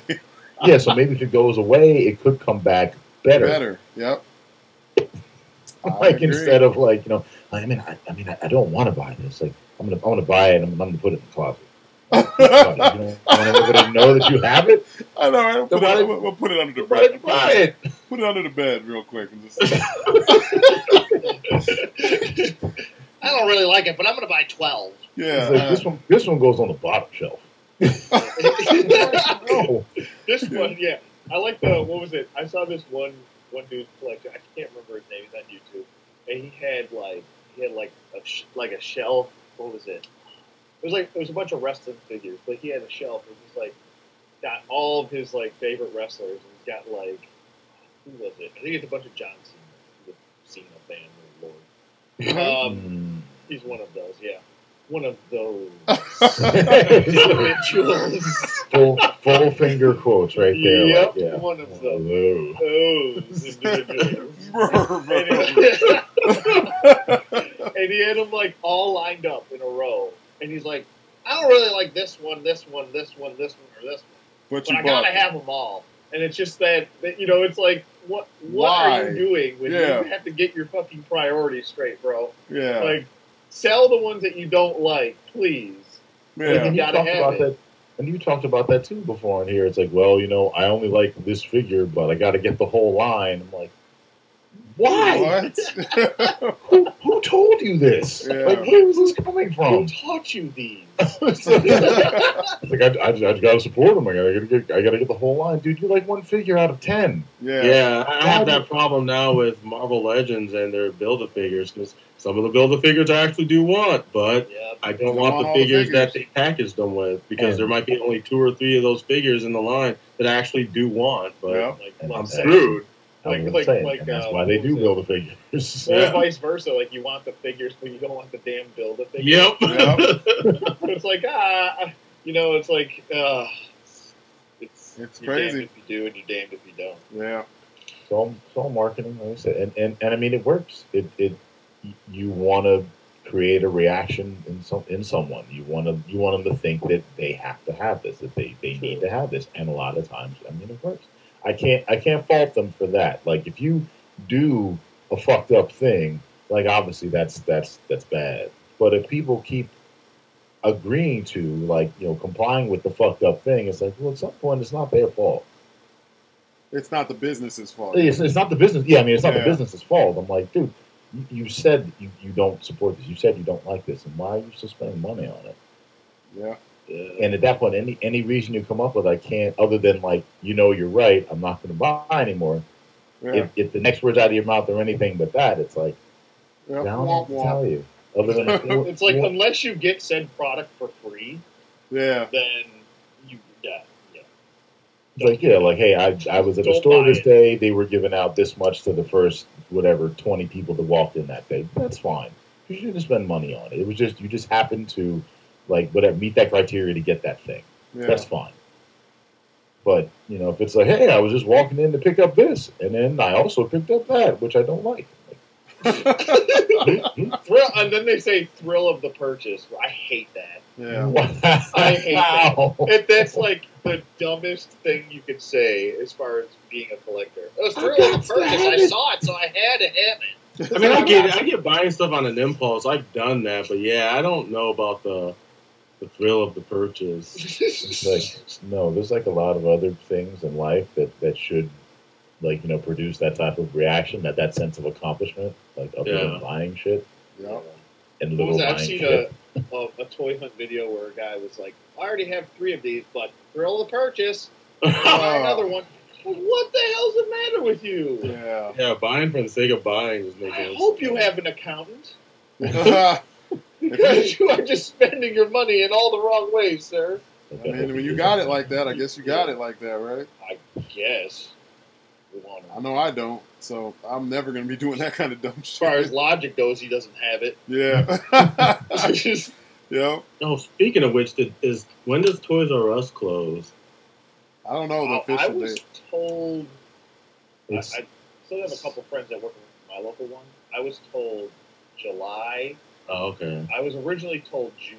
I was going to say, I know it's soon. Like 3 months ago. I know it's soon. Yeah. But what they're doing is they're trying to see what stores are still selling, and they want to keep those stores open as long as possible. So, if you have 4 in your area, 3 might close and 1 will stay open. Yeah. I think we have 3 in our area. Yeah. I have 3 too. They just had a big demonstration at the one by us. Oh, a demonstration? Well, some of the workers got together and they were arguing for severance. Oh, I see. Yeah, the one on the big one by me used to be by us. What, Woodbridge? Yeah, no, Union. Or Union. Yeah. Yeah, they should get something, man, because I think that's bullshit that they're going to be out of a job, they're not going to have anything, and they still have to work and show up. If I worked at a Toys R Us, every day I'd be leaving with something to put up on eBay to sell. Yeah, absolutely. Because that's not right. It's not their fault. I don't fault. know how some of those people do it. And executives are still going to get their golden parachutes when they leave. So like, so you can't give these people like whatever, like 6 months, like severance. Like you can't do that. Shit, they should. I mean, it came out of the blue too, wasn't it? Yeah. Something that was like years in the process. It was like, oh, going bankrupt, see ya. And it wasn't anything due to, anything that the workers had done. Exactly. That's the fucked up part. That's the real fucked up part. Like, it'd be different if the workers caused this, but the workers really didn't do shit. So it's like, how do you hold them responsible for that? Like, that's just not fair. Yeah. I read something. Or they don't even hold them responsible. They're just leaving them with the short end, the shit end of the stick, not even the short end. And they don't get paid well to begin with. Yeah. Yeah, I was going to say, it's not like they were making a ton of money, while the store was good, like while things were good. It's like, yeah. So that's the other reason, like 6 months severance is a lot of money, but you should give it to them anyway. Yep. Yeah. Man, every day I'd be leaving with some expensive ass shit. Oh my god. Especially if it was like a Babies R Us, my god. Yeah. Baby R Us, Marvel Legends. Leaving with all Baby R Us shit. Like, oh my, like can you imagine how much what is it? Baby bottle, warmer, washer, stroller, milking machine would go for that you could get easily. Yeah. Like there'd be my severance pay. Like thanks Toys R Us. I'm leaving. I'm rolling out of Toys R Us with a fucking big wheel. Leave with the big wheel and the big wheel. Yeah. Bye. Oh, no, thank you very Don't much. mind me. Thank you very much. Yeah. Yeah. Thank you very much. Thank you very much. Because I mean, it's like, who's gonna is corporate gonna come after you? No, because they're leaving anyway too. Like is your manager gonna fire you? No, I'm getting fired anyway. Yeah, exactly. They're gonna liquidate all the inventory anyway. Like technically, you can get into a whole big argument. Well, who does this stuff actually belong to now? Oh my god! If I was at the register, I probably would start scanning people's shit for free. Like, oh, you don't have to pay for this. Fuck it. Like, fuck it, man. Run it over, but not hit the UPC. Is like, yeah, you're good. Yeah, yeah, you're fine. Just walk out. I can't walk out. I just tell them.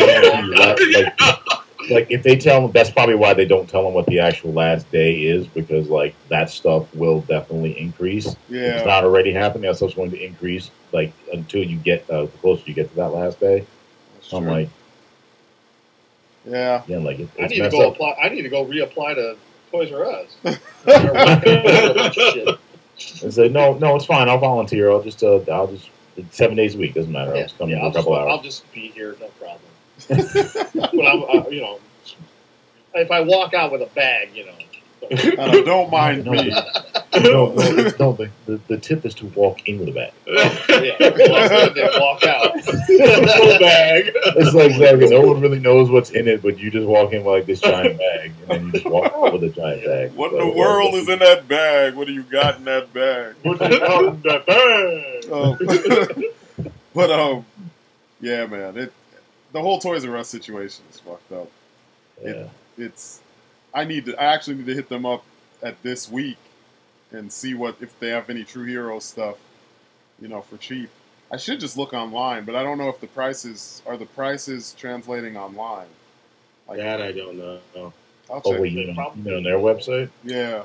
They just got a bunch of new True Hero stuff. Or what was it? I think there was a couple people that posted new stuff. Someone posted somewhere that there was like a couple new sets. Yeah. I want to see if it's if the prices have gone down. No, there's like no. Come on, Terry Turner, why aren't you on this? I need to see how much. Yeah, because I can't add anything to my cart. Oh yeah, you can't buy shit online anymore. Oh no, dude, there's something up with their website too. Like it's it's not exactly run by them right now, and apparently hasn't been for a couple months. Wow. Or something like that. It's like they've for the last few months, things have been. Maybe they're shipping all, because I keep seeing signs in the stores saying that they keep restocking their shipments. Maybe that's how they're doing it. Yeah. They're just pulling all their stuff out of the online warehouse and sending it to the stores. That makes sense. Yeah.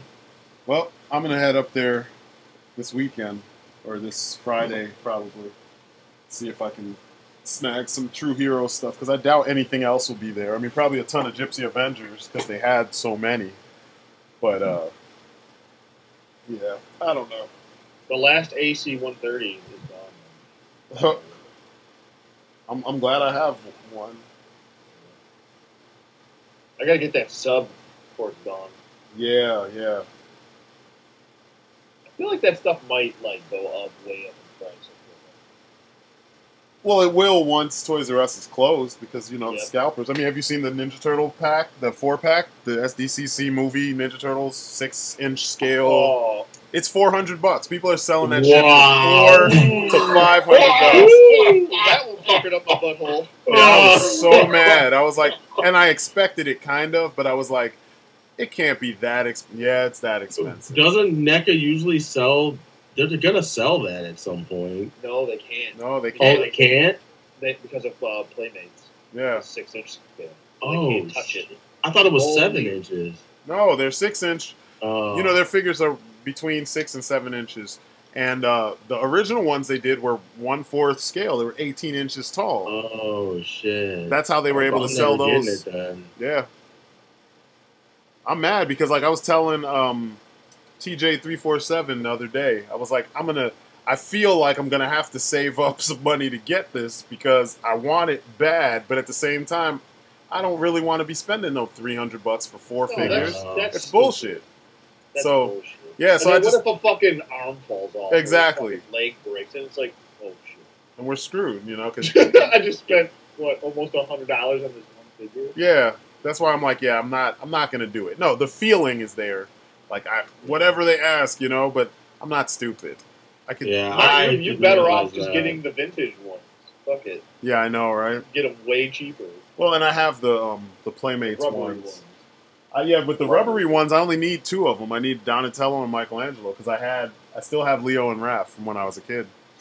Damn, I can't believe that. Man, that sucks. Yeah, and those were the only. Like, if I'd get rid of all my other NECA shit for just those guys because those were the only things I wanted from them from the start. When I understood that they make movie shit, I was like, make movie Turtles. I've said it so many times in videos. Like, make movie Turtles and I'm there. I couldn't even get one in the cart when I was on their site because it was 2 minutes and it was done. Yep. Damn. I couldn't believe that shit. Chris was pissed. Yeah. He was pissed. He's like, I got one because I guess they were doing it multiple days.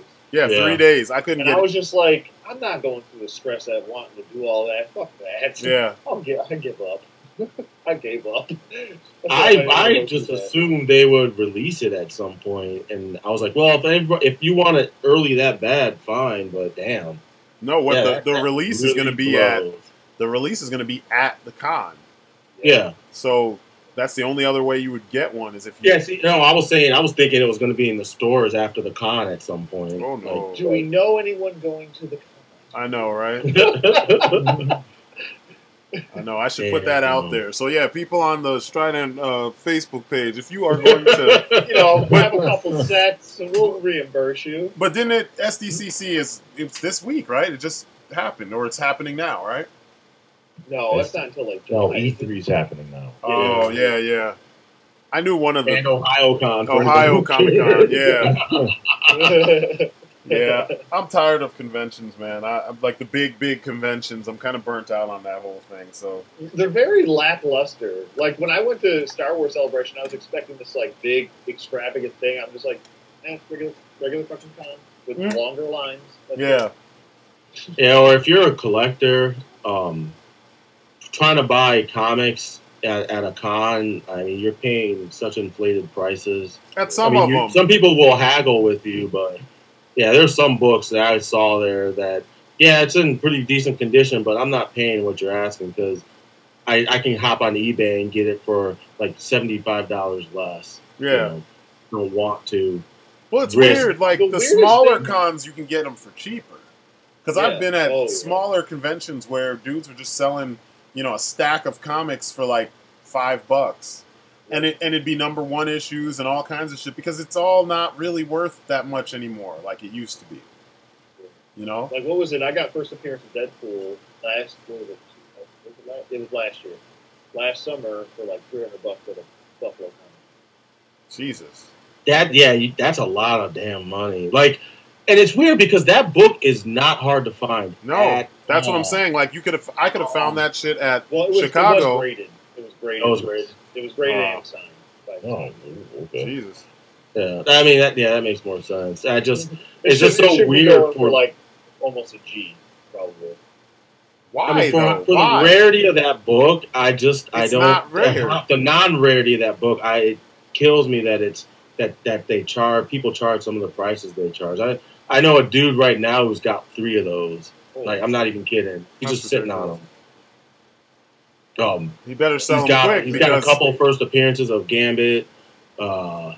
He's got first appearance of Squirrel Girl because he's waiting to see if that goes up. Like there's just other.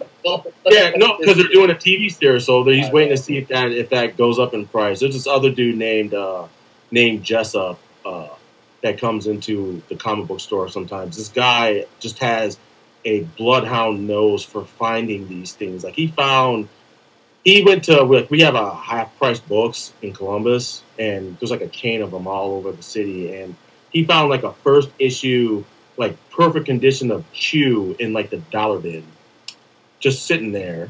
Yeah, and I guess that book was for a lot of money. I'd never even knew about this even that book at all.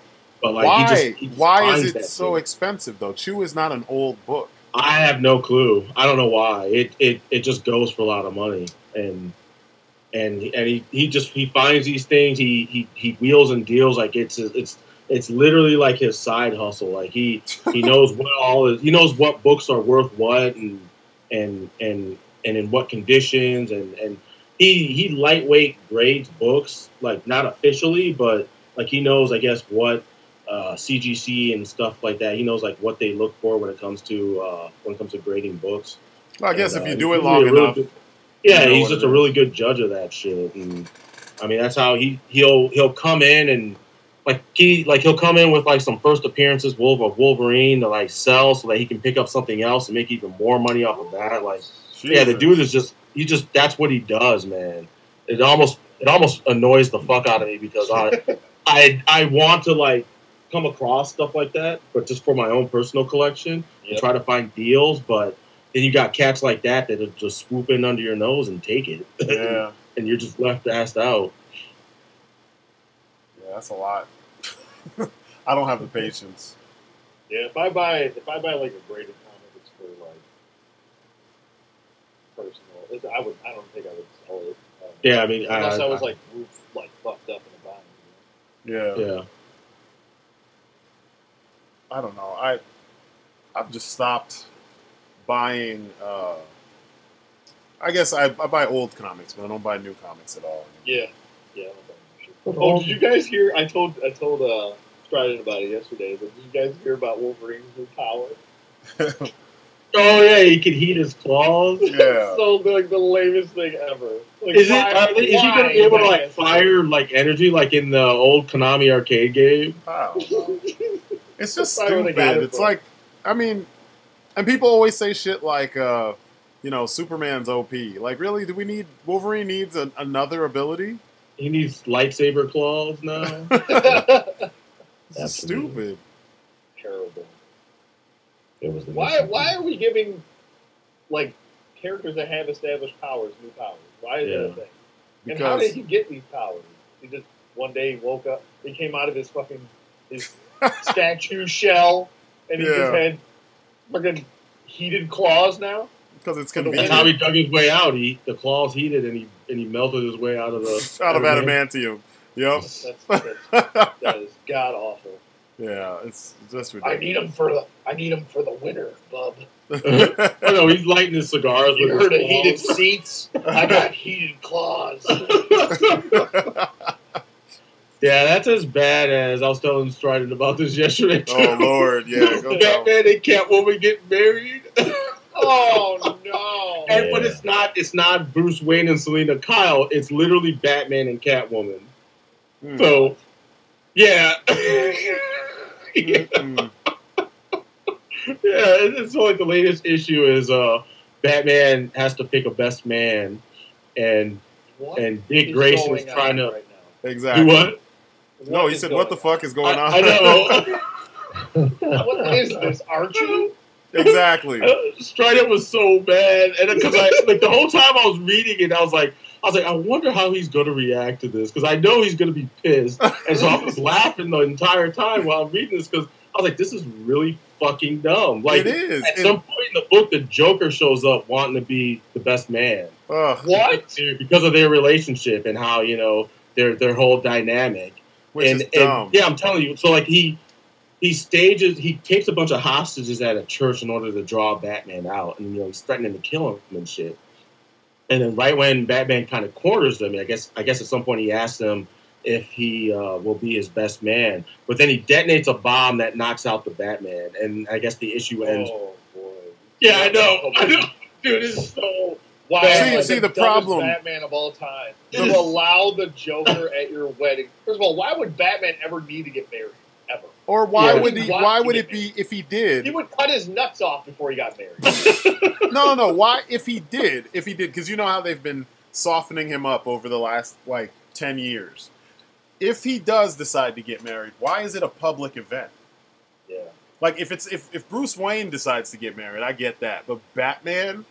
Yeah, the most secretive person on the face of the planet. It's stupid. Wants everyone to know that he's getting married. It doesn't serve any type of purpose for, the grand scheme of things. It's just stupid. Like, usually when they do these things, like Superman marrying Lois, it was like grounding him, because a lot of people were saying, they couldn't relate to him. Even though if they're paying attention, it's real easy to relate to Superman, because he's just like almost every male in the fucking United States of America that has a job, has a house, has a wife, has kids, has, you know what I mean? The basic shit that you deal with on a regular basis. But with Batman marrying Catwoman, so it doesn't serve a purpose. I made the joke before, he's marrying the chick that he's been beating up for the last 70 some odd years. Like, what the hell? And she's a horrible pick for a wife. Why would you want to marry Catwoman? And besides, she's hot, bro. Mouth breather style. Mouth breather style. That's the only thing. She's a horrible match for him. Why wouldn't you have someone like Silver St. Cloud or someone more grounded? Yeah. More normal, instead of having, it's gotta be a superhero too. Well, then, it doesn't. Why can't she just become his partner? It doesn't actually. It doesn't actually serve the narrative. What does it do to Batman for him to announce to the world that he even is deciding to get married? I mean, let alone the fact that if he does get married, fine. He's a guy, whatever. Something could move him to want to marry a chick. Fine. And he's been married before. The chicks usually just don't survive, so it doesn't stick. Well, they get retconned. They don't even get retconned. They just don't get talked about. They just don't talk about it, and it doesn't exist. And Batman fans are cool with that, I always thought that was stupid, because there's so many stories where you're like, okay, so what happened to that chick? Or why isn't he broken up about this chick? He's broken up about Jason Todd's death. You were about to marry this chick, and you don't care that she's been dead. Or what was the blonde chick that ended up going to jail for him and never ratted him out during was it Bruce Wayne? Bruce Wayne Fugitive, yeah. I can't. Wait, wasn't that Silver St. Cloud? I think so. Yeah. Oh, I couldn't remember her name. Because what was it? Kevin Smith brought her back. Yeah, because she died and then came back. Yeah. Yeah, it doesn't make sense. It doesn't make sense how they treat this shit. But it doesn't serve any purpose. And instead, it's like a publicity stunt or something. Anyone, now that they're all at the same place, if you were a villain and you happen to have connections with a really good sniper, an otherworldly leveled sniper, today's the day you get to snipe Batman. Yeah, pretty much. Or any villain of any sort. Yeah, attack Batman this day. There's going to be a ton of heroes there. There's going to be a ton of villains there. So if I were them, I would pay very close attention to who's not. Yeah, exactly. Or you could loot the fuck out of Gotham City, at that moment. I just don't get the what's the fucking purpose? Everyone bitched when Spider-Man was going to be married, but it makes sense for Spider-Man because he was going to marry. That type of dude. Yeah, he's the type of dude who he would do that, and he was trying to marry the only chick he's ever really, the main chick that he's really been, in love with. Plus, it was Peter Parker marrying Mary Jane. Exactly. Spider-Man marrying a black Spider-Man marrying Mary Jane. Yeah. And if it were like, even if we are thinking, like, I still think it's like the dumbest thing to ever have Batman get married. If he were to get married, it'd be like secluded, like, no one would know. Like the Fortress of Solitude. Like, I feel like Superman would be like, I got this. We'll go away. Yeah. Well, he was one of the ones like trying to vie for. Five people there. It would be so like it wouldn't even be a thing. Yeah. He was one of the ones trying to vie for being Batman's best man. Yeah. Yeah, it's just stupid. It's so stupid. It's God, the Booster Gold issue though. It's probably funny. He wanted to find a present for Batman for his wedding, so he goes back in time and keeps his parents from dying. And it completely destroys the timeline. So Bruce has his parents, but he's not Batman. And the future is all fucked up. It's all jacked up, but somehow Bruce Wayne knows like things aren't right, and so he's talking to Booster Gold. And so Booster Gold goes, well, maybe if I get Catwoman and bring him to Bruce, then it'll set things back along the path that things should be. But Catwoman's in Arkham and she's batshit insane, but he doesn't realize it. Like, he's talking to her and she's never says anything. And so he takes her. He doesn't realize that she's in Arkham because she just fucking kills people, like just straight up. In that timeline. In that timeline. Yeah, in that timeline. So she takes him to Wayne Manor, and Alfred sees her and he immediately freaks out, and she slits his throat and kills him. Yeah. This is fucking stupid. I'm sorry, this issue is batshit. Like no pun intended. It's stupid. It's batshit. I couldn't even finish the shit. Like, I was just like, yeah, I'm done. I'm good. And people are saying like these things are awesome. Like, these books are awesome. I'm like, this shit doesn't make sense given the world that's been created. It's literally someone coming in and shitting on everything that came before. Because that shit doesn't make sense. Remember when they said Bruce Wayne was suicidal back in the day? Yeah, like, come on. Yeah.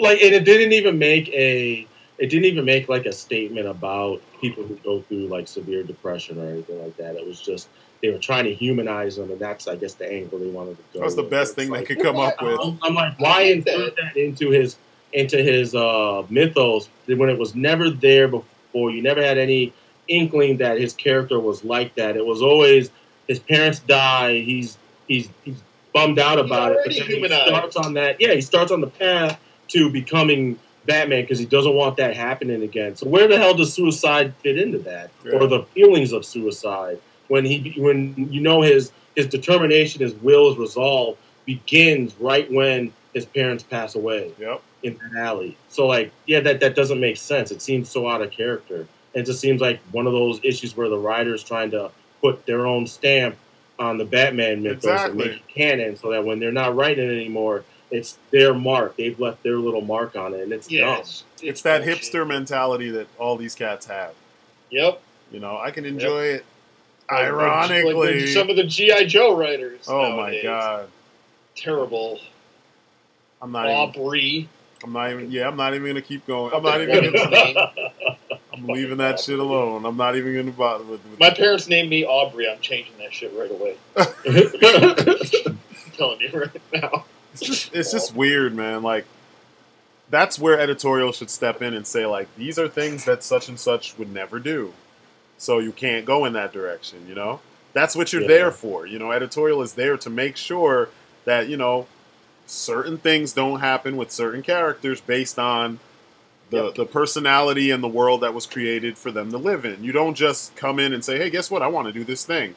Oh, you're famous. Go ahead. Fuck up all the history of this character. Again. Exactly. And just because it's different does not mean it's good. Yeah. They don't want to stifle creativity, so. Yeah, they want to stifle actual creativity. Yes. It's just... That is like the ongoing theme as far as modern anything. It's even happening in pro wrestling, like, where it's just like shit writers are doing different things just for the sake of doing them without any fucking logic or reasoning behind it. Yeah. Just do it because we haven't done it yet. I don't know. It's like, just fuck great. it. Do it live.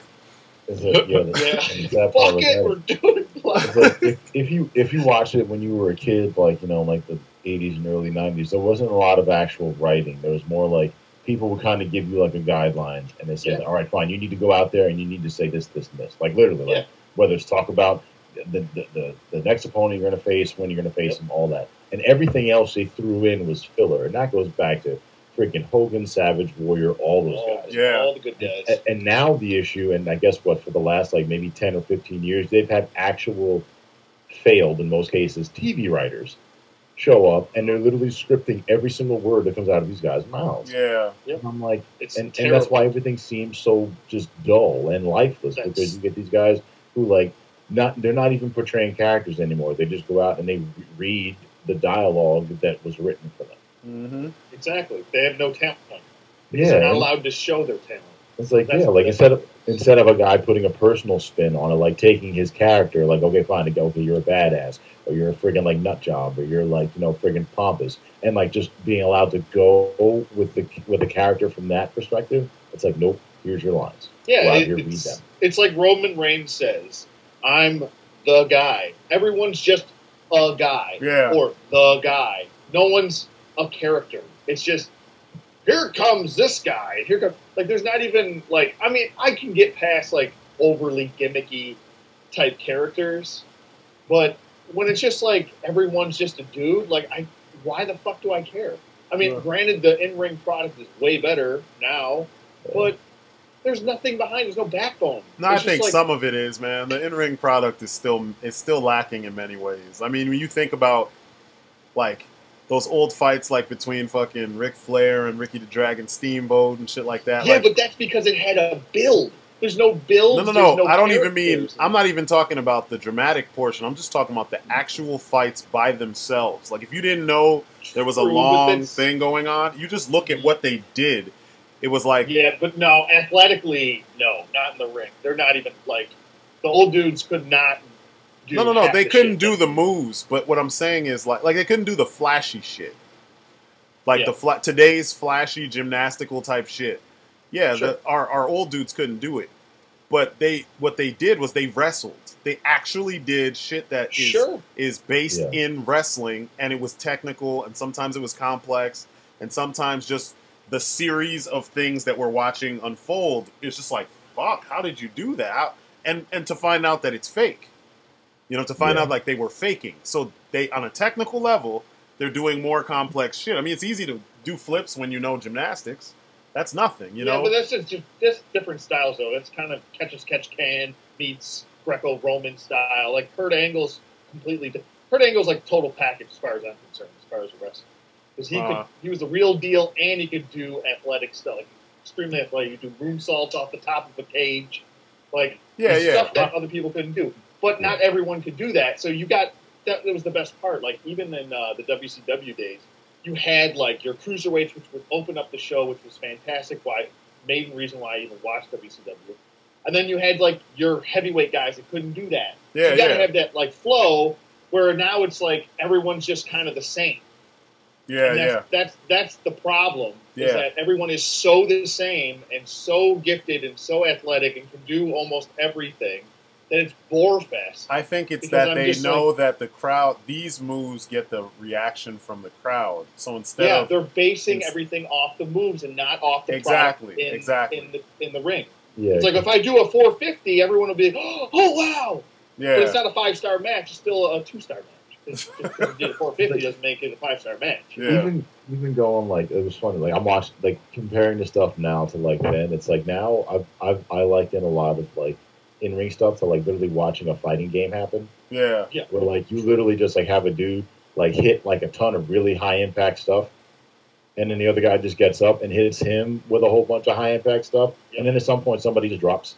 Yeah. Yep. Like, it's like a fighting game. You can go and you can hit somebody with a big ass combo and end with a super, and then they can literally get up 2 seconds later and do the same exact thing to you, and you're just missing energy. Yeah. Like there's no actual like, you know, you show like, oh my god, he's been working the arm for like 10 minutes, so like, oh, he can't really use it, or like, you know, friggin' like you busted his knee up, so now like he can't like do this or that. I'm like, no, there's none of that. There's no there's no psychology now. It's like you just go out and you hit moves, and then the match just and you get a finisher, and the match just ends. Exactly.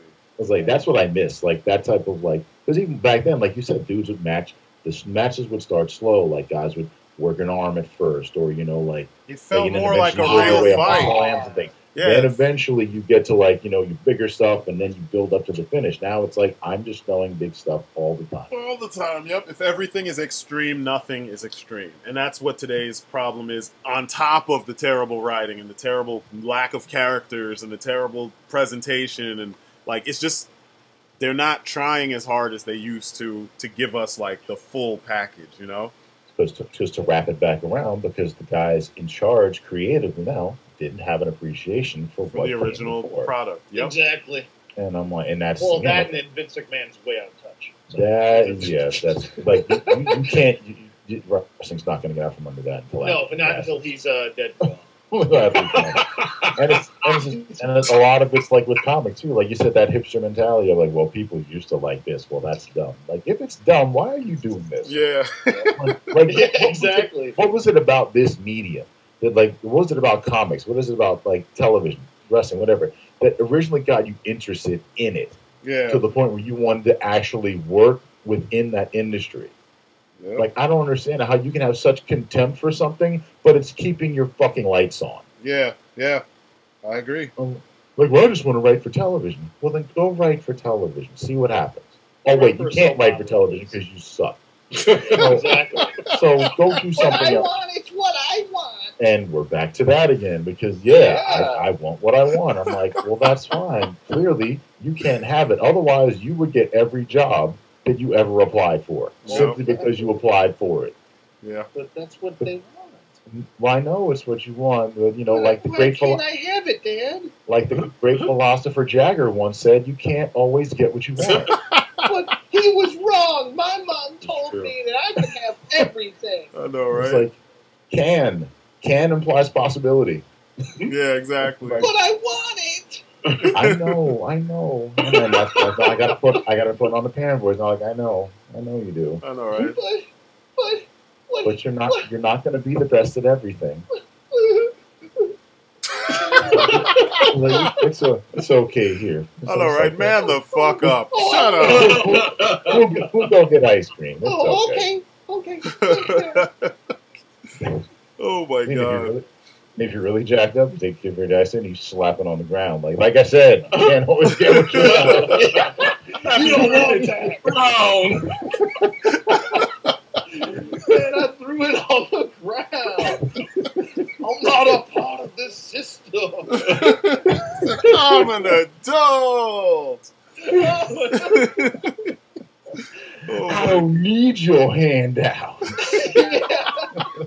Like, I'm an adult. Oh my god. You can't bribe me, hot dog man. Oh my god. Yeah, it's so weird how you something so simple like, these basic morals or basic, I don't know, pieces of guidance that we got in cartoons. The lack of these things bleeds into so much, I mean, it's already bad enough that some folks don't get it from their parents, but like just the fact that it's not even out there, then it bleeds into so many things, and you end up with this substandard everything, It's like, crazy. I could even understand if you were willing to like flip the roles, like you said, like okay, so you don't want again like a clearly. From when we were growing up, clearly defined male and female, like the gender roles, represented. Like that's fine, but someone still should represent that character. Like someone should still have those aspects of their personality in their character. Now, if you want to take like every damn thing that made Optimus Prime awesome and apply it to a female character, that's fine. I was just do that. Exactly. I'm like, do that. Like, have someone still fulfill those roles. Like someone still with that personality that people can connect with. Well, instead of just saying like, oh, he's just sorry. No, he's just like a typical whatever stereotypical father figure or something like that. I'm like, well, he's also the leader of like a ragtag bunch of friggin' militia who are fighting the military. Yeah. So at some point you have to friggin' play that role. Yeah. Like you don't. He's not he's not the driver. He's not like the friggin' drill sergeant. That's the other guy. Yeah. Who is demanding like, full obedience and full like, like following of his orders. And if you don't follow his orders, now you're on his shit list. It's like Optimus Prime can't have a shit list. Yeah. Like that's not his personality. That can't be his personality. Or they can't win the war that way. They can't win the battle that way. He's a leader you want to follow because he's the kind of person that he wouldn't give you an order that he wouldn't carry out himself. Exactly. And he's selfless. Bingo. And they can do that's and this is what speaks to the lack of creativity, because you could, like these days everyone talks about inclusion and everyone talks about, kind of everyone being included or represented. Sorry, that was the word I was looking for. Mm-hmm. With the same level of, just everyone gets to be awesome, I guess, and we're not looking down on anybody. We're not leaving anyone out. So, like, if it's LGBTQ characters, why can't they still do some of these things we just talked about?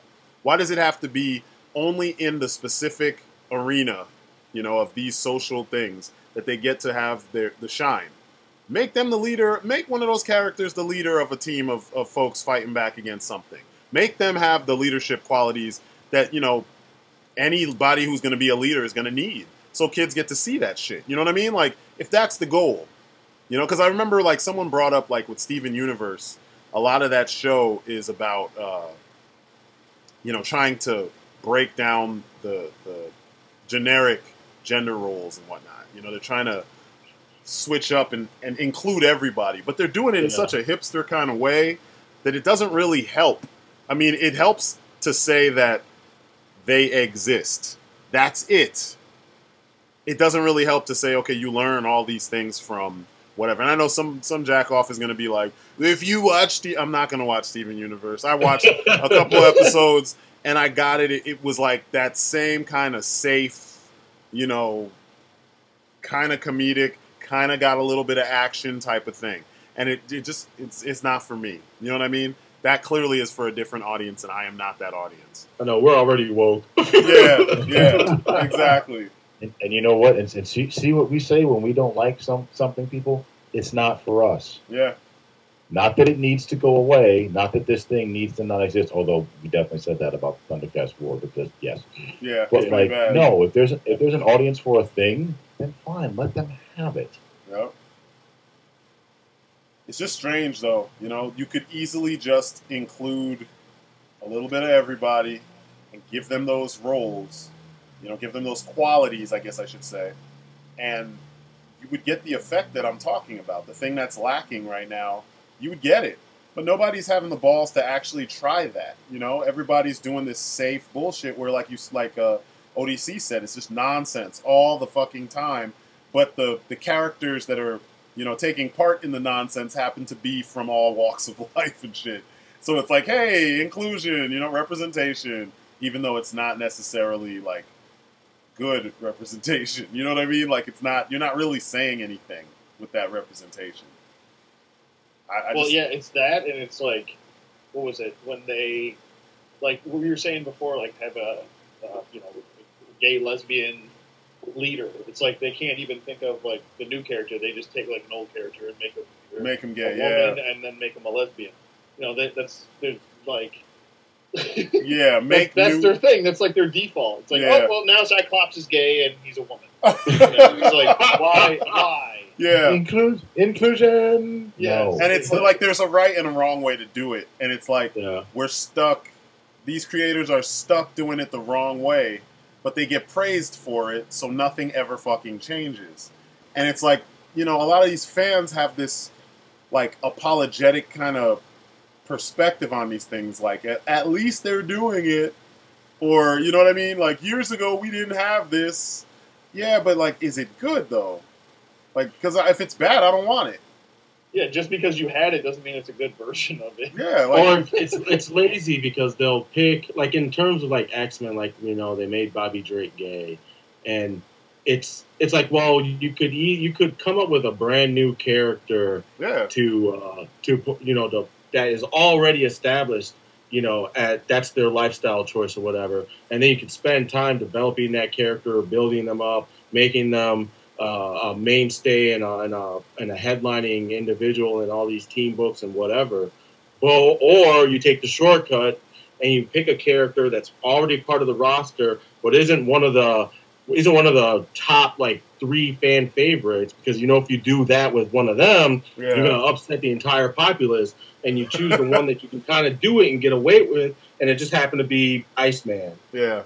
And it just feels like, and they have to do it now because it has to be relevant. It has to be seen that we're taking steps towards diversity and inclusion, which I'm happy they're doing. Don't get me wrong. But it's the way piece. they pull it off. What is the issue. There's that piece where it's like you could fully realize the character. I mean, they don't have to be defined by their sexuality only. Yeah. You know, and that seems to be the way they like to do it. You know, or there's like a generic, like a stereotypical visual cue that they use to let people know, hey, guess what? This guy's this guy's that. You know, like every show that I watch when they have like action shows, like for instance Black Lightning, it's awesome that they did it, and it's awesome that he finally got the shine. His costume looks dope, but you're still having him fight in the streets, and that's it.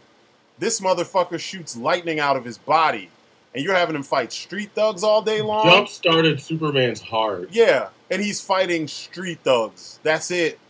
You know what I mean? Like, come on. There's a point where you need to put him on par with the other superheroes and have him doing superhero shit. Don't just have him fighting thugs. You can't lead the streets, man. I'm hoping it expands. It's not going to. Arrow didn't. It's not going to. I mean, every now and then they'd sprinkle in a villain that has powers just so that it looks more badass to the audience that doesn't get it when he wins.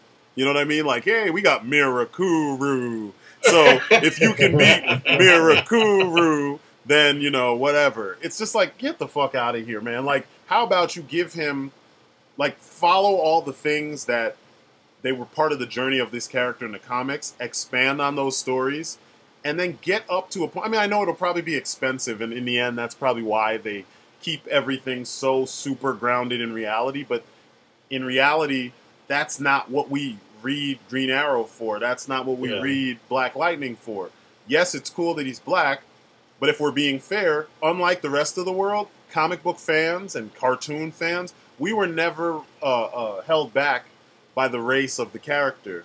All of us grew up wanting to be, you know, some people want to be Captain America or Superman, Bugs Bunny, fucking slapstick, fucking whatever. You know what I mean? Everybody had a character they wanted to be because they liked the character. Who gives a shit about his skin? That never held us back. Plus, there's characters with fucking one of my favorites is the fucking Silver Surfer. Where does he fall in the spectrum? He's an alien. You know what I mean? Like, I don't give a shit about the skin of the character. It's the shit they can do. That's what's interesting. And the situations that they fight their way out of or that they protect other people, you know, in. We need that. We need them to expand, like make things, you know, escalate things. Put Black Lightning in super heroic situations that don't just involve guns and thugs.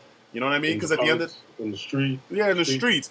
Take the corny ass rap song out of his theme song and give him a fucking dramatic, awesome theme song. It could be fucking orchestral dubstep. It could be fucking jazzy fucking orchestration like Blade 2. It could be something else, but give him a fucking theme song, not that bullshit. I saw a superhero, he was black. Like, what? Black Lightning's back. Like, wait a minute. He said this was for the streets. Black Lightning is back. What?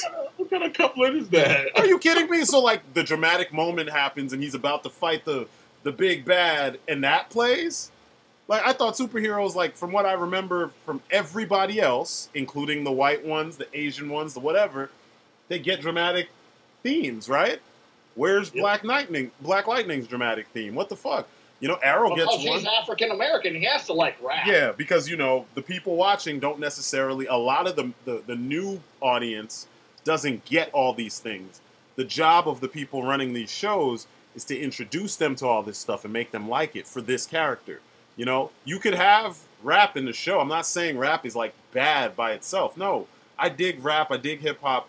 It's dope when it's done right, because there's a lot of bad hip hop, a lot of bad rap out there, you know? But like when we're talking about like certain characters, there's so many styles of music that you could use convey the kind of message that these characters are supposed to be conveying.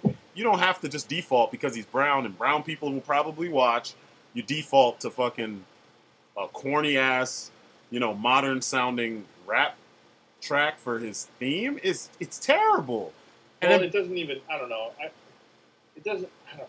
It doesn't even do anything. Just, like, as far as heroes go, like I want a cinematic kind of heroic experience. Something like that. Like that's what you think. Whenever I think of like any type of superhero, whatever race, doesn't matter. Just I think a of superhero. Dramatic, cinematic, orchestra, whatever you want to call it, theme. Behind it.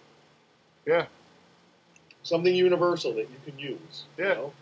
I mean, like, and it's weird too because, like, like years ago when you watched movies coming out of like China, everything was real cheap sounding, And then, like, lately, like, let's say the last 10, 15 years or so. I'll say the last 15 years. Since Storm Riders, the quality of all the shows has gone up. And the music in the movies now sounds more like a Hollywood blockbuster. But they don't shy away from having little, like, aspects, little pieces of, like, culturally specific sounds. You know what I mean? And instruments. They just kind of mix it in there.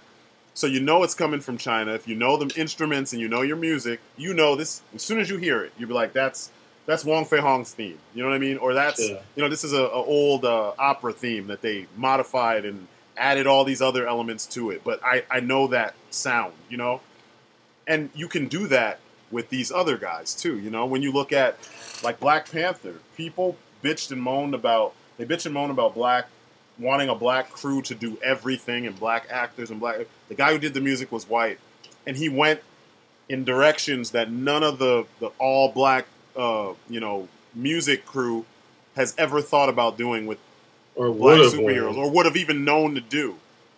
So what's going on? Like, when are people gonna stop following those stereotypical cues and just like go all out and fucking make the best fucking shit regardless of, who it is. I mean, I know there's more politics to it, so I'm kind of answering my own question.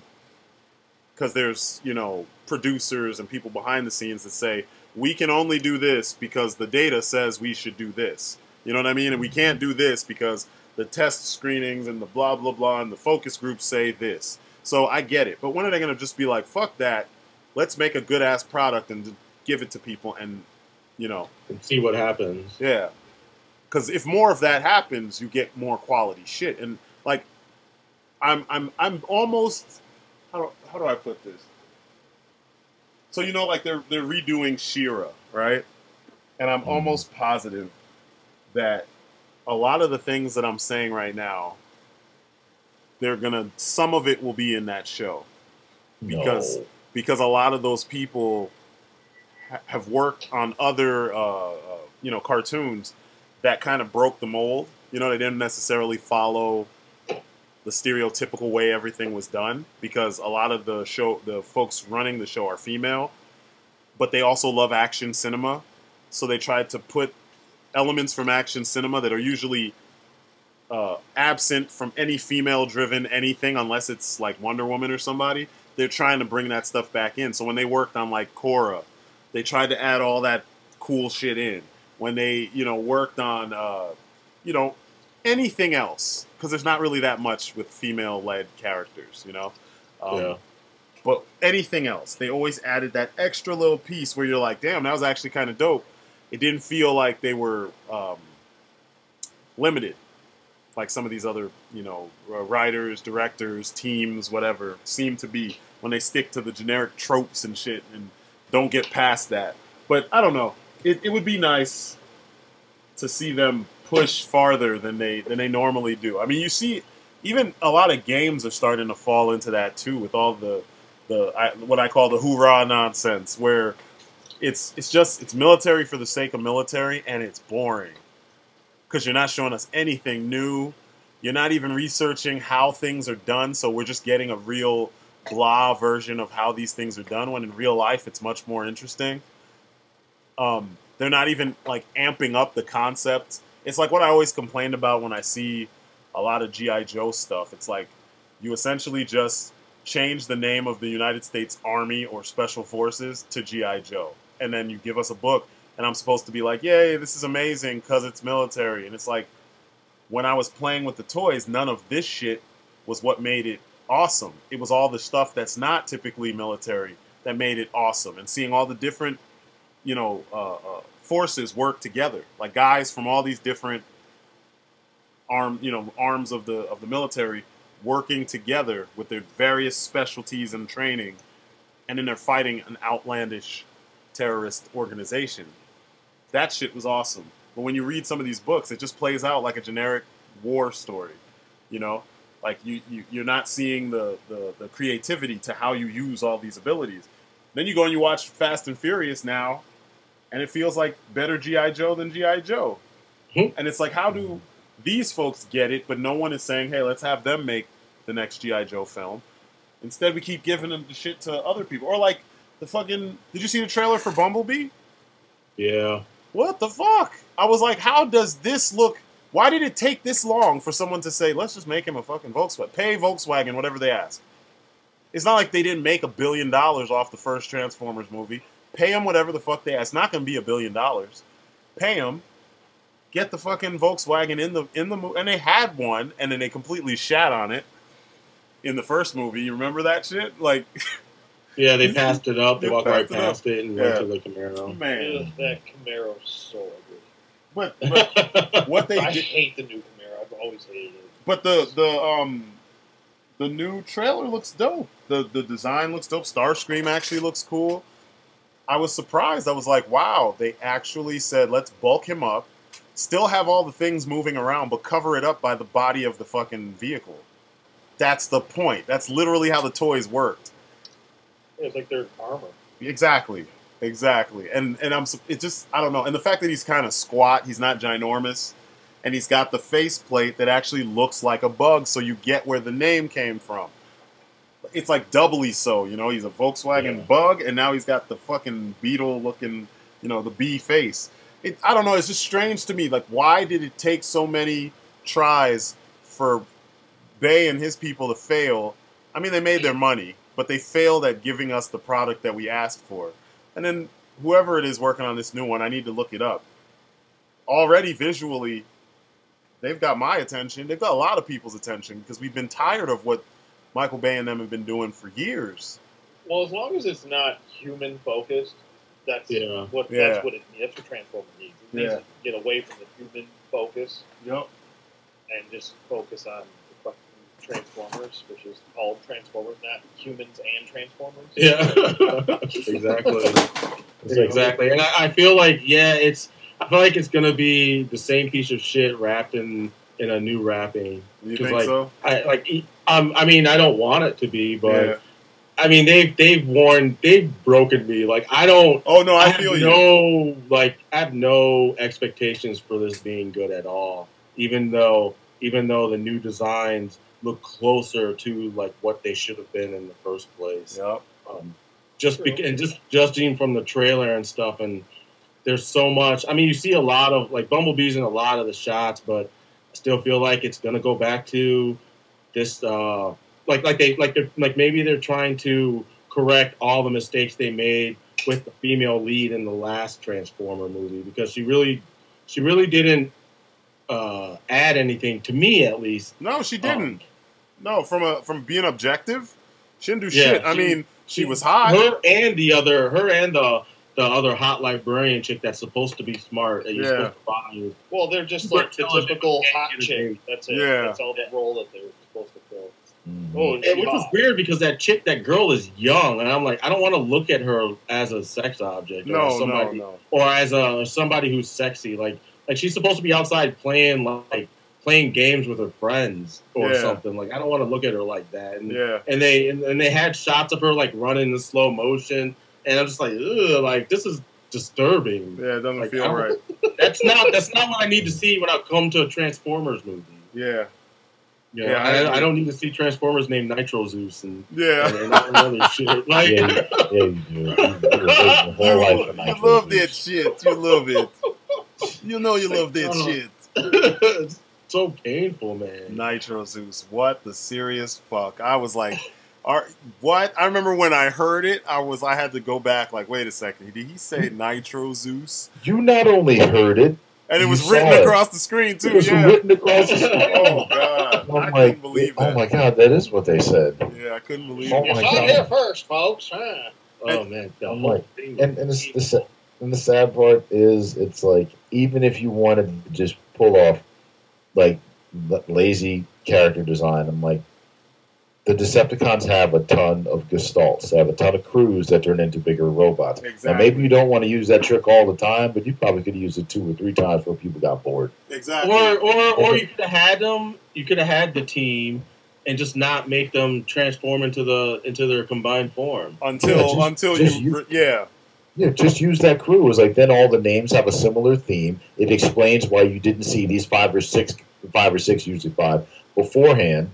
It's like, okay, why did they make up new Transformers to begin with? I don't know. Like, you have a library of characters. You got like millions of Autobots and Decepticons, and they were making up characters that literally could have just been existing characters. You know? Right. Or there's existing ones that are 1,000 times better. Especially the Nitro fucking Zeus. Like, are you serious? It's like, it could have been the same shit that we were talking about before. Like, this obsession that, like, you feel that you have a better idea. Yeah. Like, no, you don't. If your idea was Nitro Zeus and you were not only laughed at but not kicked out of the writers' room, forget it. Like, I see what we're working with now. All right. If I was one of that shit, you would have came into work the next day and all your shit would have been in a box. They would have made you come in the next day just to shame you. It's like with a big, like, they'd have just painted Nitro Zeus on your workspace. Just friggin' raw just paint. You're a see a guy come in with a thong on this Nitro Zeus in the front. Your pink slip. Nitro Zeus. Your pink slip would say reason Nitro Zeus. You know? Because come on, that's some bullshit, man. Like, it's just such a lack of direction and a lack of a positive direction. They just don't care, man. I mean, they're gonna just put some shit on the screen, and people are gonna watch it. And they're gonna. And I was about to say that's the problem. That's the problem. They were making a ton of money. That was the problem with the last 2. I think 2, maybe even 3. They weren't making a ton of money. So now all of a sudden it's like, all right, maybe we have to do something now. Yep. Like, now we have to course correct. Yep. Like you think that's why they said Bumblebee may be some type of a soft reboot or something like that. It is a reboot. But because they canceled 7. Yeah, they canceled 6 and 7. So it's like, okay. Thank God for that. Yeah. Oh, especially like that. I haven't seen it past Transformers 2. Maybe they'll actually do something with the other characters, like not make the Dinobots oversized pets. Yeah. And somehow they were able to have like little babies. That's just dumb. Because my God, the whole thing. Who are they humping? The whole thing doesn't make sense, and they don't bother. Cars. They don't. They're reptiles. They clearly laid eggs. Oh my God! Did you see that new Lambo? Yeah, hooked up with her last night, bro. So bad. It's just weird. Like the whole series just didn't explain things that needed to be explained. They didn't go and like expand in directions that would be, would help the concepts they were trying to show us. Like they present shit to you and you just be like, like you said, baby Dinobots, where the fuck did that come from? Or like how they changed the creation story multiple times. Like in what, 6 movies, something like that? You change the fucking the origin of these characters in the movies. And at first they're shooting for the Allspark, but then all of a sudden, no, there were always Transformers here all this time. Then Evolution was affected by the Transformers. Yeah, wait a minute. I thought they didn't know Earth even existed in the first movie. Yeah. And all of a sudden, there's all this history. The Transformers were on Mars. They were all over our solar system. What the fuck are you trying to tell me? I can see if it was. It's like I can see if it was like if this information was ever evolving, there may be but no, it wasn't. It's literally almost like the Resident Evil shit. The Resident Evil movies, where they just every new movie, it's like we're just kind of tweak what the backstory is, yeah, and just move forward from here. And in the next movie, right, we're going to kind of tweak that too, and then we're going to. I'm like, no, like, why are you even making movies? Yeah, if you can't follow your own direction, just wikis that always knew the Transformers were there. Yes. Yeah, and throughout history they depicted, when they showed up or who helped who, and Bumblebee was a car back in World War II. So he was killing Nazis, and like, man, get the fuck out of here! Like, you can't do everything. Like, they clearly have, and you know what's funny too is, like, the Transformers have been here forever, according as far as we would know, in their real story. They've been on Earth since before people were on Earth. Dormant. Yeah, but so, like, yeah, if you're gonna tell the story, like, why fuck with something that already worked? Like, there's already that piece of the information in their story as it was in the books, and people always say what works on the page doesn't work in the. Shut the fuck up!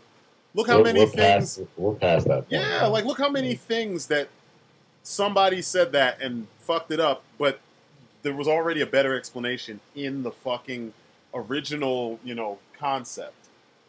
Go play the fucking video game if you want to know. If you don't want to read it and you want to experience it so you get it, go play Fall of Cybertron and War for Cybertron so you can get the story of how they got here and understand what was going on. Understand the personalities and the blah, blah, blah. But yeah, it's just, folks just don't. And for some reason, there's this, like, arrogance that whatever they come up with is going to be better than what exists. And that's not the case.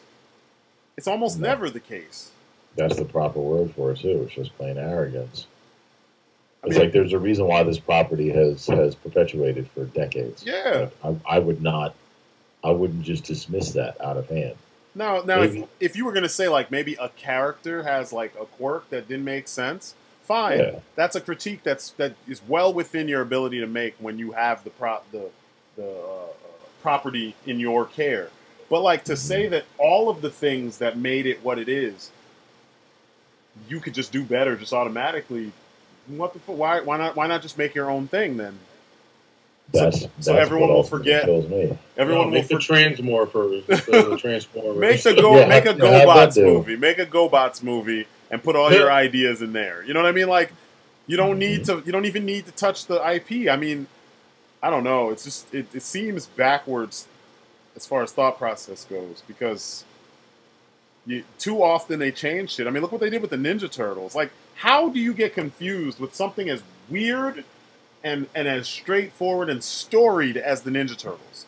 You don't have to change shit. It's so out there that you don't have to change anything. All you have to do... It's called Teenage Mutant Ninja Turtles. Like, it's telling you this is going to be weird, and they're going to cover a lot of ground with this stuff. And there have been changes that were made that I think make the story better in the comics, but, like, nothing done in the films, except for maybe in the old film how they explained that Splinter was just a rat that mimicked his owner. Yeah. Like, that's funny shit, and it works. And I think that's more in line with what was in the books. Instead of in the new movies, he finds a book on karate. Like, get the fuck out of here. And turn that into ninjutsu. Like, wait a minute. Yeah, like, get out of here. The two things, different style. Yeah, they don't have... Great job, guys. You really did your homework on that. And that's what I'm saying. They don't care. Yeah. They made it, and they knew somebody was gonna go see it. Fans of the old school cartoon or the comics, they were gonna see it. I remember reading comments where people were literally saying, like, "Yeah, this isn't the Ninja Turtles I remember, but I'm gonna go see it anyway to support." And I'm just like, why? Yeah. If you already know you don't like it, why do it? Well, entertainment is entertainment, apparently, So, and it goes back to what Will was talking about earlier. When it's like, well, I don't need to buy this, but I'm going to. I guess I'm going to anyway. I'm going to do it anyway. Why? Because it'll go away, and then it'll never come back. And never. All right, maybe we ought to talk about that mentality too. Then it'll go away. Because first off, you're just willing to support anything that a property puts out because you have some sort of connection to it. Yeah. Like, so you're willing to support. You'd rather support crap than do without. Yeah. Really? Do without until you get quality. Exactly. Like, it's because that's literally the worst message to send to any corporation ever. That you will literally buy anything so long as it looks like or has a particular name. Yeah. Looks like something you remember has a particular name. That's the worst message you could ever send. You basically just explained the entire G.I. Joe community. I'm like, you're gonna get so much shit for that. It's gonna go away for 2 years, and we're not gonna. Thank God for the collectors club. I can pay $30 per figure. Oh, and paying for things sight unseen. Ha! We can wrap this into the one topic we haven't touched yet. Like freaking season passes. Oh. No, please stop that shit. Oh yeah, please. You don't even know if they're making a thing. No, it's never gonna stop. Did you see what they're doing with Destiny 2? Oh god. Oh Lord, what now? I'm fucking done with this game. Fuck this game. Okay. Because I really did enjoy the game. But anyway, there are parts of it I can see how you would like it, or how people would like it. Yeah. Yeah, and this new expansion they're doing, and it does look entertaining. It does look I know what you're talking about. What's it called? What's it called again? Oh shit. Like Forsaken or some shit like that. Yeah, the Forsaken or something like that. Yeah, because you're hunting a bunch of. You're dealing with the. Not the Hive. The. They call them. There's like barons and shit like that. Yeah. There's like 5 different houses that I guess were exiled in the Reef, and you're going after all of them. I guess there's like a super max prison up there. A bunch of these characters escaped that I guess Cade personally put in jail himself. Which I don't know why he just didn't fucking kill him. Or whatever, for the sake of the story, because they're obviously going with the Why are you asking these questions, man? I don't know, man. That's the thing. You kill everything else from Destiny 1. You were just killing everything because they were trying to kill you. So why would you imprison like these dangerous criminals? Kill them. Like fucking, But anyway, they're doing the season pass for this new expansion is $70. Well, you can pay $40 for this expansion that they're about to do, or you could pay $70 for it. It's called like an annual expansion. So everything that comes out for the rest of this year is going to be covered under that $70 fee. Yeah, but you don't even know what quality this shit's going to be. How much of it is going to be awesome? Exactly. Like, will you want it all? Like, Exactly. And after these last 2 expansions, I'm fucking done because they've been so lackluster. And I paid $100 for that shit. Wow. For these two, yeah, exactly. Those 2 expansions could have been combined into one, and then maybe it might feel like a whole expansion with the amount of stuff you've been able to do. But instead, they cut it up because that's what Bungie's been doing, and then they're putting in a bunch of stuff in this new expansion that's coming up that should have been there literally from the jump. Yeah, because some of that stuff was in the last game. Like they've mishandled and just dropped the ball so many times with this franchise. I can't imagine anybody wanting to put more money in for a highly likely chance that they're going to get disappointed. Like, and I guarantee you that trailer that they put out has got a lot of people hooked. So many people in comment sections I was reading were like, "Oh wow, this might pull me back into Destiny." And I'm like, "For real? You're going to come back after the last 2 expansions that were pure shit?" Or just didn't have any content whatsoever. It's a culture. That's why. It's a culture, and I mean, like now, it's not even about the fact that you've been screwed already. It's the fact that it is a culture, and people buy into the culture, and they have so many other people around them that buy into the culture, so they're just going to keep on doing it. You know what I mean? Like there's not enough of like folks that have the common sense and see it and say, like, kind of like how when you were playing Destiny in the beginning, and we were like, Don't let them get you. And then like they got you, and then you realized it, and you're like, "Fuck, man, they got me." Because I keep on getting into it. And then when 2 came out, you were kind of like, "Yeah, I don't know," and you weren't like as 100% ready to jump in, because even though you liked what you were playing, you did see the parts that were less than stellar. You did see the things where they were trying to pull the wool over your eyes and just get your money, and then you had us pointing it out, like, like get your money's worth. Don't just give them your money. You know what I mean? So I think a lot of people don't have that, and then because it's a culture, they're surrounded by folks who are ready to give away their fucking money, and the cycle continues. You know? Yeah, man. It's they're like hostages with Stockholm syndrome. Yeah, yeah. It's exactly that. And all it would take, and it's not, we're not saying like, don't enjoy what you enjoy, but like, when they start asking you for these, amounts of money, I mean, $70, and it's not even the game. This is in addition to the game. Yeah. Yeah, you got to start asking some questions.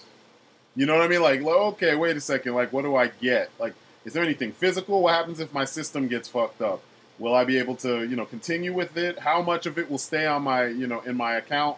So that when, if I switch accounts, can I bring it with me to the next, whatever? You know what I'm saying? Like stupid stuff. I mean, I know this expansion should be free as an apology for all the BS they have put their fan base through. I agree. If they truly wanted to get their fan base back, because I mean, people have left in droves, and people have been pretty public about it. YouTubers who are literally making their living off of just posting daily Destiny videos have talked about how they can no longer support the game because of what the choices they've made, and that there just isn't enough content in the game to justify putting up uploading videos, and so they've had to move on to other games. Like a lot of those people have moved on to doing Monster Hunter and World Warframe because of that. A lot of people jumped from Destiny to Warframe because Warframe was doing it right.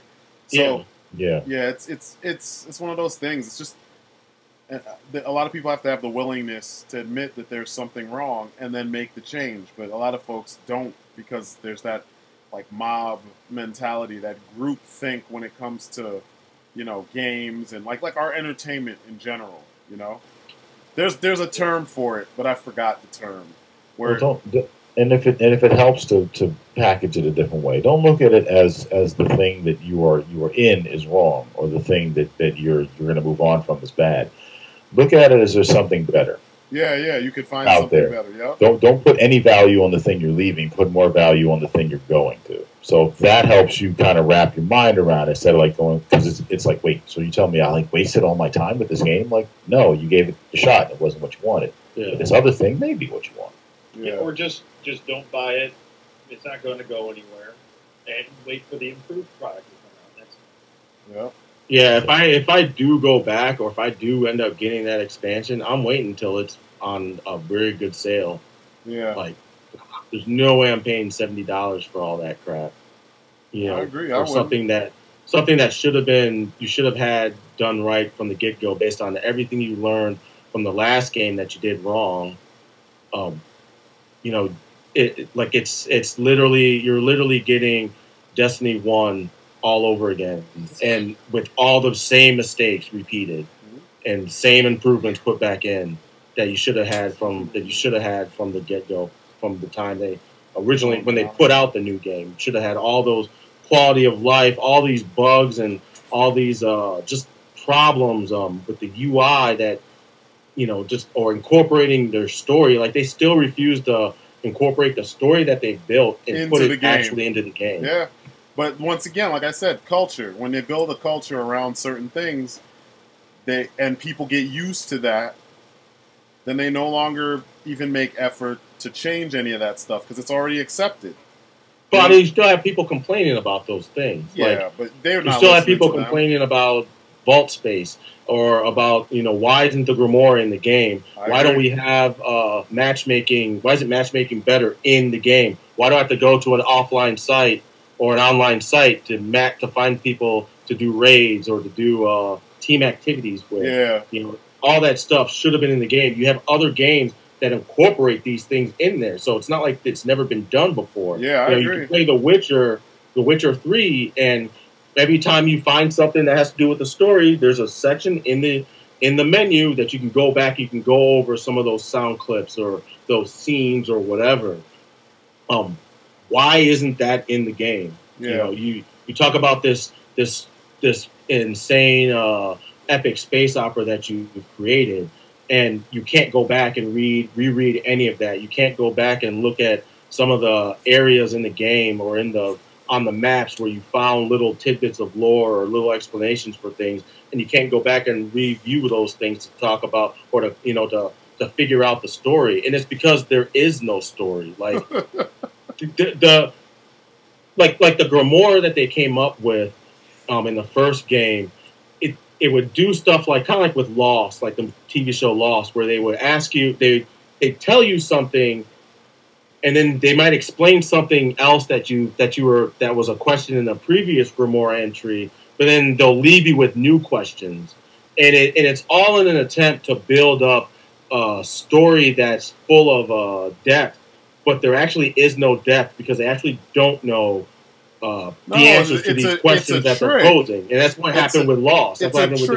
TV show. The whole point they didn't have an end, and now you're starting to see it with this new game because the content of the story modes that they keep giving you is so lacking. You know, everybody was like, "Oh my god, this new story mode for the first game for Destiny 2 was actually pretty good," and it's like, no, it's not. It's mediocre. That's it. Like, Pinky's a mediocre. Yeah, you hadn't seen anything. They hadn't done anything that you hadn't seen in any other video game before. It's just now that it's actually coherent. And then these next two expansions they did, Curse of Osiris and Warmind, like they built up all this stuff with Osiris in the previous game that I was expecting a lot more than what they gave you. With that expansion, it's just basically Osiris is a guy who time travels, trying to decipher what the actual path is to defeating the Vex, and that's literally the gist of it. Like that's it, and then the Warmind is like even worse. And when you read like what Rasputin is and what the Warmind was, and how it's this sentient satellite system that was linked with other satellite systems that was used to protect the Earth, and it's like super powerful. But then you read about all that stuff, and then what you get. I didn't even play the next expansion, and I had already paid for it because I found out that it was like 2 hours worth of story, and that was it.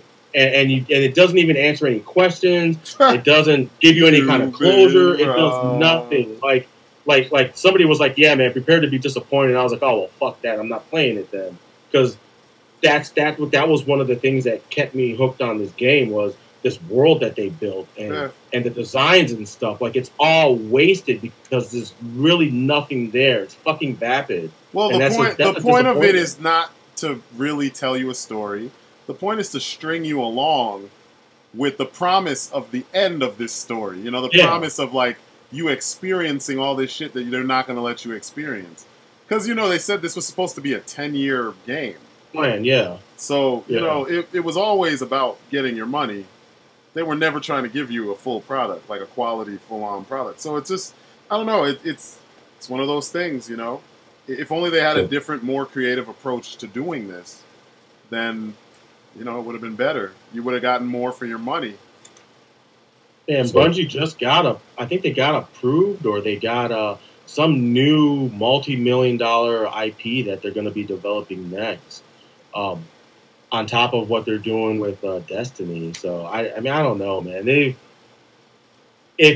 just lost all whatever goodwill they've had. Like Bungie is not the same company it was when they had the Halo franchise. Like of course I guarantee you all those people that are on that used to work for Bungie, saying it's a shell of that. Yeah. So and to go back to an earlier point, so for all of you out there, all of you watching at home, listening at home, like, why do I have to go to another webpage to do online mapping? Why don't I have this? Why do I have to do that? The answer to that question, you don't have to do any of it. Don't play the game. like you don't. Yeah. If there's something that is that unsatisfactory about a product, stop using the product. Yeah. Period. If you were using a razor, and the razor, instead of having a fine blade, was instead just a collection of steel wool, tearing your skin apart, would you keep using it? And said, "Man, why does this thing keep tearing my face apart?" Like, no, you would stop using it. And you would find something better, or they charge you to get the upgrade that would not tear your face up. And you have to pay for it. Guys, you gotta understand the nostalgia factor here. My dad used to use steel wool on his face. His grandfather used steel wool. I have to use it too. Okay, it's a lineage thing. I've always had it, and I got to do it. But that's the thing. It's like you don't have to, and you shouldn't. Like again, all these things. All the shit we've talked about before, cartoons, comics, television, video games, movies, it's all meant for entertainment. Yeah. Sometimes to inform, but mostly to entertain you. So if you're not being entertained, for the love of all is holy, please find something that entertains you. Exactly. Are you not entertained? Like, and if what entertains you is bitching about the things that don't entertain you, then there's nothing I can do for you. Yeah, you are a lost cause. It's like don't say, well, that's what you guys do. Like, no, I play video games and watch movies and watch TV and read comics and watch cartoons that I enjoy. I still do. It just upsets me that there are things that I could get into. Again, like a reboot of a cartoon I remember from a long time ago, like a friggin' relaunch of a comics line, like a friggin' movie, like a television show, like a new video game in a series that I've been playing for 5, 10, 15 years that isn't up to snuff.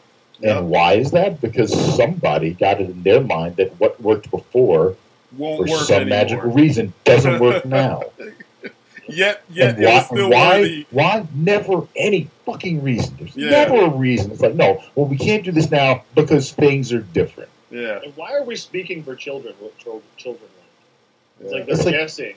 They're like, well, we think they like this. But no. The problem is a lot of people, especially game developers, are just going by like the focus groups of like 12 to 14-year-old boys. Yeah. And like, and that's why like everything is a freaking first-person shooter. And everything has like, big boobs on it. Like, and everybody has so that's why. It's like, that's why like, well, they don't want to play a game with a female lead character. I'm like, physics, bro. Like, wait, what? Like, what? Who the hell said like I don't give a shit? Like, I could give a shit who the main character is if you put an interesting story around them. And like build an interesting game featuring them, or give us a story. Period. That's becoming a thing of the past now. Well, like you said with Destiny, and Destiny's the worst because like they lead you to believe that there is the story, but it's like it's just constantly behind this glass wall. Where it's like, oh my god, here's a boom, ow. What do you mean I can't? Oh jeez. Here's some money. Ching! Drops. It's like, oh, cool. Look at all this. Ow! Damn it. It's like you just loot boxes keep hitting me in the head. That was freaking like an hour's worth of story. Like, how is it? Oh, okay, more. And I'm like, and why are they doing it? Why does anyone do anything? Because they can. I'm like, because they can. It's like, why do you get shitty figures? Why do you get shitty cartoon remakes? Why do you get games with fucking loot boxes and season passes and like DLC out the ass? Why do you get horrible remakes? Why do you get lame TV shows or canceled TV shows that you actually like? Because they can. That's why. It's like, hey, well, this show isn't doing the numbers we want. Like, well, what numbers were you looking for and what numbers were they actually doing? Church. And that's what you get. Church. Because like all this like missed targets. I'm like, okay, well, what was the target? And what were you aiming for, and what did you get? Yeah. Because the only time we got that was what? I think Square was like Square Enix was like, well, I mean, Tomb Raider or Hitman didn't sell like 50 million units. The game was never going to sell as many units as you think. It was never going to hit that. Yeah. Or like again, the expectations are just so out there by the makers and by the publishers, by the producers. Because they're doing a new Hitman. Well, and because they bought the IP back, and they said, all right, fine, first we're going to release a physical copy because fuck that download bullshit. Yeah. And now they're making a new game. I'm like, because there's an audience for it. And if you have a development freaking window and a budget that fits the product you're making, that's how you make a profit. Yeah. Every game, you shouldn't spend as much money as possible making, because that's when you only get stuff like Call of Duty. Like, well, I mean that. Or focus those funds on the actual game and don't spend $50 million on live action commercials and marketing when you don't need to cover up the fact that maybe your game isn't all that great. Like, make the game great, and you won't need all that shit. It's like, no. I said, like, oh, hey, what's the commercial like? Great. And then, like, you know, you freaking start playing the game for 5 minutes. And like, oh, this is bad.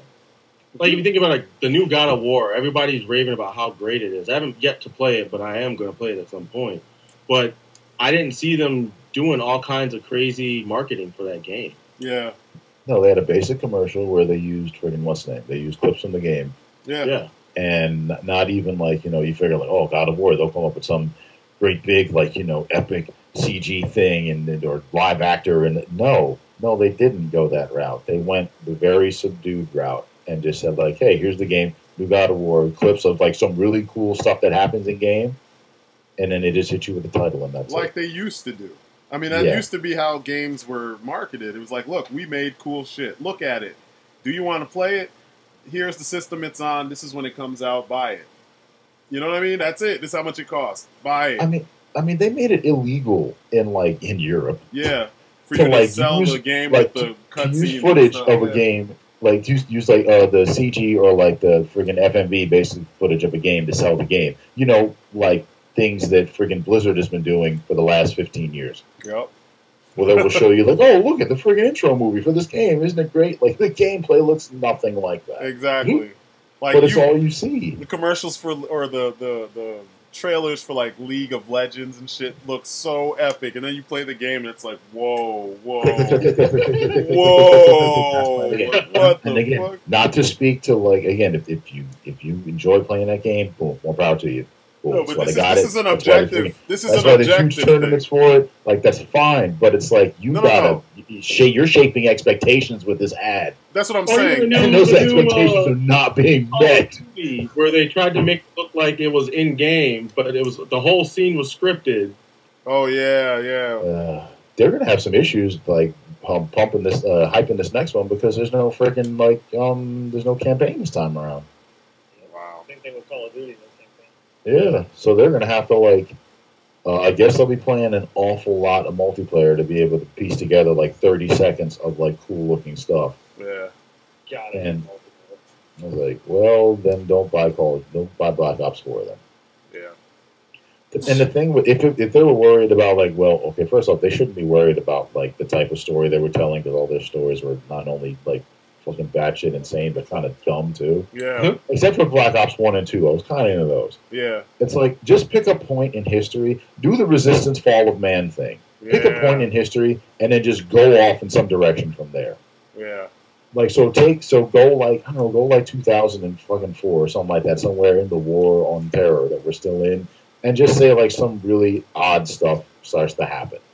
I mean, it's Call of Duty, so it still kind of has to be, based in something reality, but it's these people working with this group and that group and this, and it all comes back to something you wouldn't really expect. Something like that. Just go in a weird but compelling direction where I want to see what happens. Don't worry about Call of Duty now. Their MO now is to just take what's popular and just do their own COD version of it. This new one looks like it's like Battlefield, and then the other. No, it looks like Overwatch.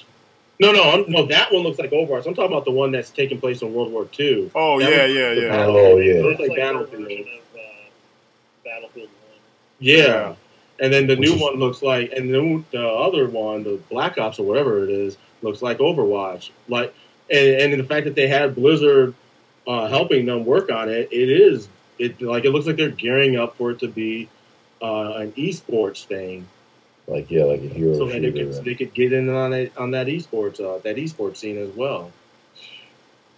These guys set the expectations for competitive friggin' multiplayer shooters, and now nope, not anymore. One change, one new direction, and they're friggin' lost for creativity. But that's another thing that nobody is trying to do their own thing. I mean, you remember when we were coming up, all the systems had their own strengths and weaknesses, so all the games were completely different, geared towards each system. Everybody didn't try to do exactly the same shit. Now, you barely have a variety on each system that's different. You have the same games across almost all the systems with the exception of a handful of exclusives. And you still get people talking trash like there's anything to talk about. It's like, right now, it's just what can you afford? Get the one that you can afford, or get the one which controller feels best in your hands. That's it. Basically. You know, or which one has the games you most want to play on. Yeah, but what I'm saying is there's so few of those now, because now exclusive, like Xbox One has like no exclusives. You know what I mean? They have like so few exclusives, it's ridiculous. So we can't even. This conversation doesn't even apply to them. I'll say if you really want to play God of War, if you really want to play Uncharted, and like the handful of other exclusives the PlayStation has, and get a PlayStation. Like you're not that worried about those games, then then you can get an Xbox One. Yeah. Because like literally Xbox especially like does not have that many exclusives now. Which is crazy because like usually that's the thing that helps you decide which one you want to get. Now you got to decide like which controller do you like better. What setup, what menu do you like better? What UI works best for you? What online service works best for you? You know what I mean? Like those are the things you're paying attention to because they don't even sell exclusives like they used to, and that's bogus. Like because you're paying for both of them now. The online services, you're paying for both online services now, so that's not even like a thing. Well, at least I could get like some PSN stuff for free. Like, well, you could. Yeah. When you're cutting your kind of a big chunk of your profits out because you're splitting the groups. Yeah. You know what I mean? It's true. Yeah. You might have an exclusive. Like it pisses me off that I can't play Forza. God damn it! Yeah, and see. It really is. I'm not going to go buy an Xbox One just to play Forza. That's just stupid. I just can't play Forza. Yeah. It's like in freaking what's the game too? It's like even that particular genre of games, it's like everything is like being dwindled down because now it's weird because to me what I'm seeing is now that games can look more and more realistic, like the imagination that's going into like the design of the game itself is like dwindling. Yeah. It's like, oh, we can make realistic looking games, so we'll just make games like featuring real people and real like put some creativity. You have like your indie stuff, like stuff that goes up on PlayStation Network or like the Xbox Live Arcade, whatever they call it now, and like that stuff tends to be like not just cartoonish, but like just a little more like musical in design. Yeah. But every big budget release is pretty much like, oh, we got this actor to do the mocap and all this. I'm like, why is it always that? Like you can actually have an artist or a team of artists develop a style and move forward from there. Yep. I agree. It goes back to what I said. Everybody used to do something different. Now everybody does the same thing. So when you think AAA, no matter what system you have, you're going to get the same thing because nobody's trying to do something different. Everybody's trying to get the same. Everyone wants Call of Duty, Modern Warfare 2 money. Yep. Or they want Overwatch. Yeah, or they want Overwatch money now. Yeah. So. Yeah. Or PUBG. Yeah, PUBG. Call of Duty's putting they're putting a battle royale mode in there. Yeah, and people are like, well, in place of a campaign, I'm like, well, I don't know, maybe, but it's possible they just weren't going to do a campaign anyway. But they got it freaking down. That's their thing, then hey, whatever, Like, that's what they want to do. Oh, and if you want to play Gears of War 4, you can only play that on Xbox One as well. Of course. Oh, awesome. Don't forget that. I really look forward to not playing it. Thank you. Thanks for exclusives. They're really doing a bang-up job. I don't mind exclusives as much as I hate timed exclusives more.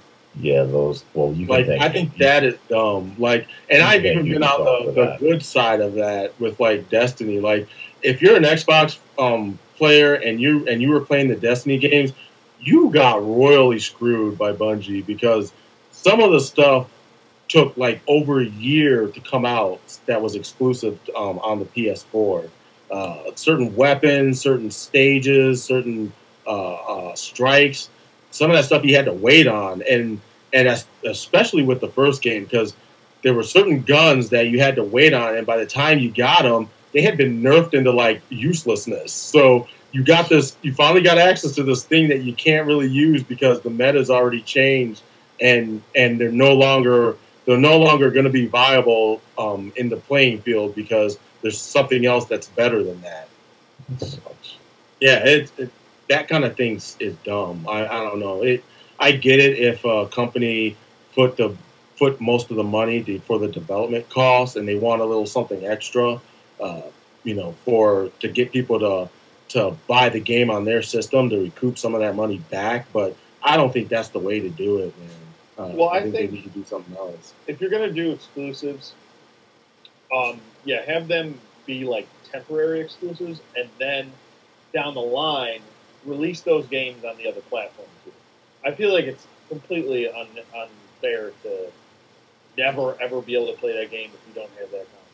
Yeah, you're lowballing yourself, like as a publisher and as a freaking as a developer. It's like, well, we're gonna throw all our eggs in with this one system. It's like that's what happened to Titanfall 1 and the first Tomb Raider. Ultimately, that only benefits the freaking console holder. It doesn't benefit you because you're literally throwing away. You're potentially throwing away a bunch of money by saying we will never release this game on this system.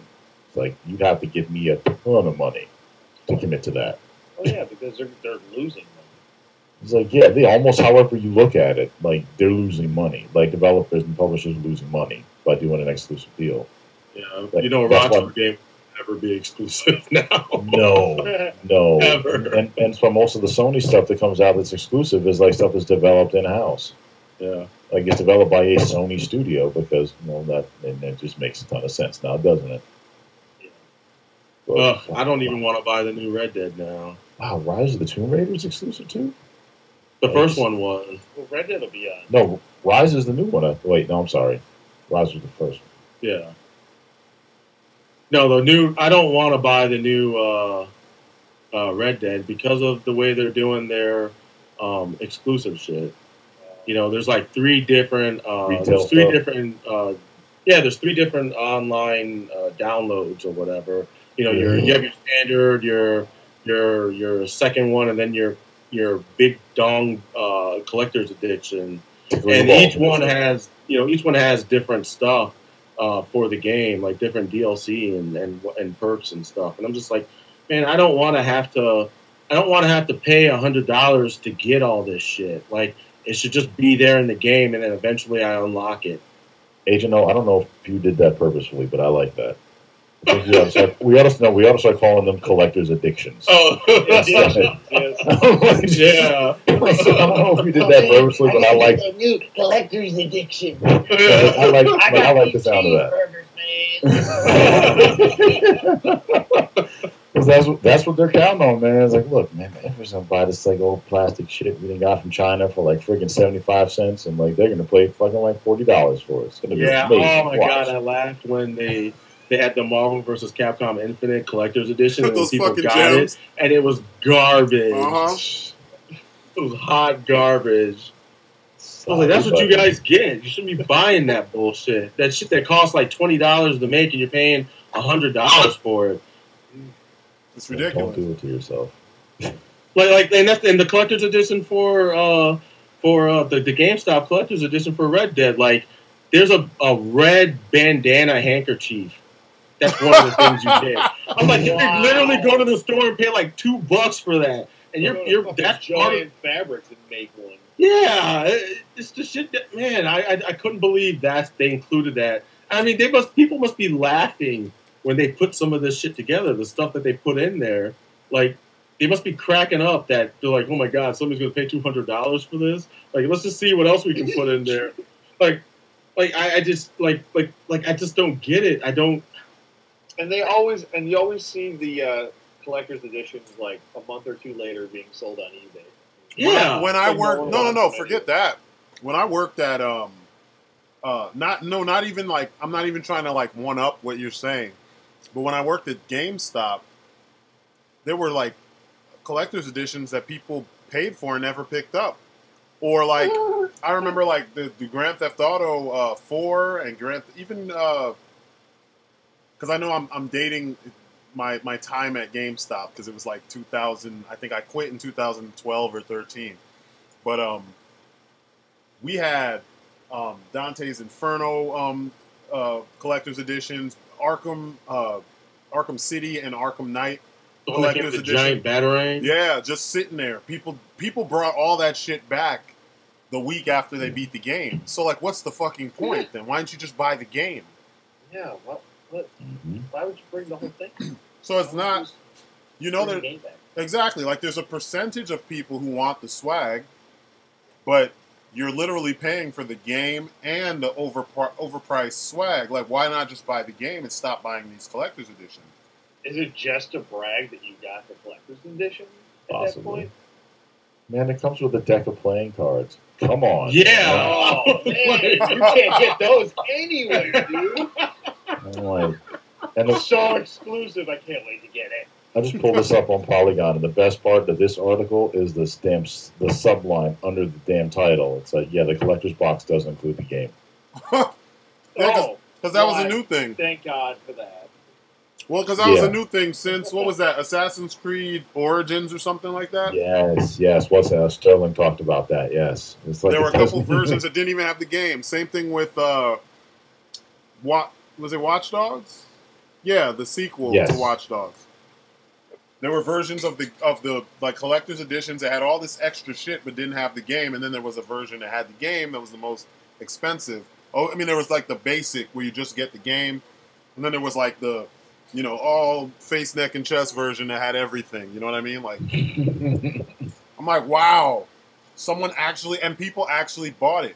Not to mention, Assassin's Creed Origins had that $800 fucking collector's edition. Jeez, you better come with a fucking sarcophagus. That's all. There's better be a mummy in that bastard. Does it come with an actual rocket launcher? I know, right? It was just It weird. doesn't have to have a rocket. I mean, I just want the actual thing. It was fucking weird, man. But here's the thing. What would you say are some collector's editions that you guys picked up, or games that you felt gave you the whole package? Well, the most recent, I did pick up the collector's edition of Sonic Mania, but only because I got it. I did not pay full price for that shit. I paid what the game would have costed by itself because it was on sale on Amazon. That's the only reason why I got it. That's cool. I think I got like the collector's version of like Final Fantasy 12, but I also think that was I was going to pre-order it at the aforementioned retailer. And I think at the time I put the pre-order in, it would have been the same price as if I bought it new. Somehow, and I'm like, all right, then I'll buy the pre. Like, what does it come with? Oh, like a friggin' big ass strategy guide and a lot of stuff. It also depends on what I'm getting. Yeah. Like whether I even think about it. I mean, like I bought the collector's edition of like Bully when that came out for PS2. I remember that game. It's like friggin' like it's like all the dumb stuff. It comes with like a friggin' frisbee and like. Did it come with a slingshot?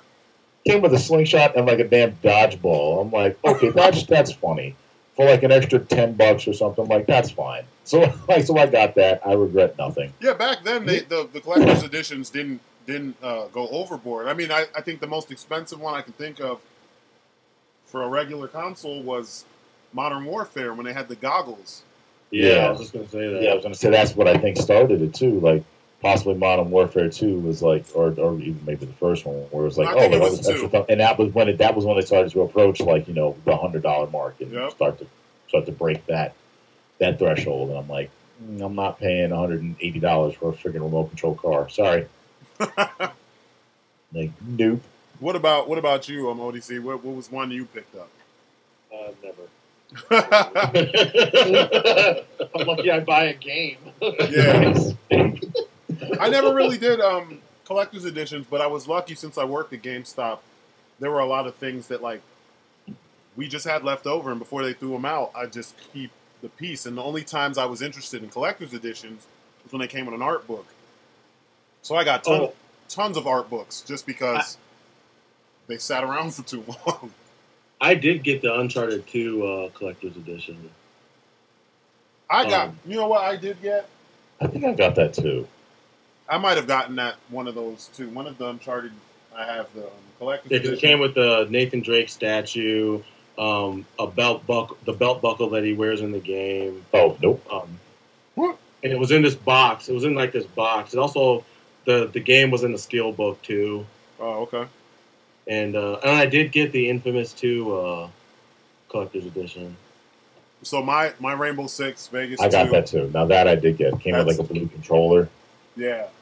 Yeah.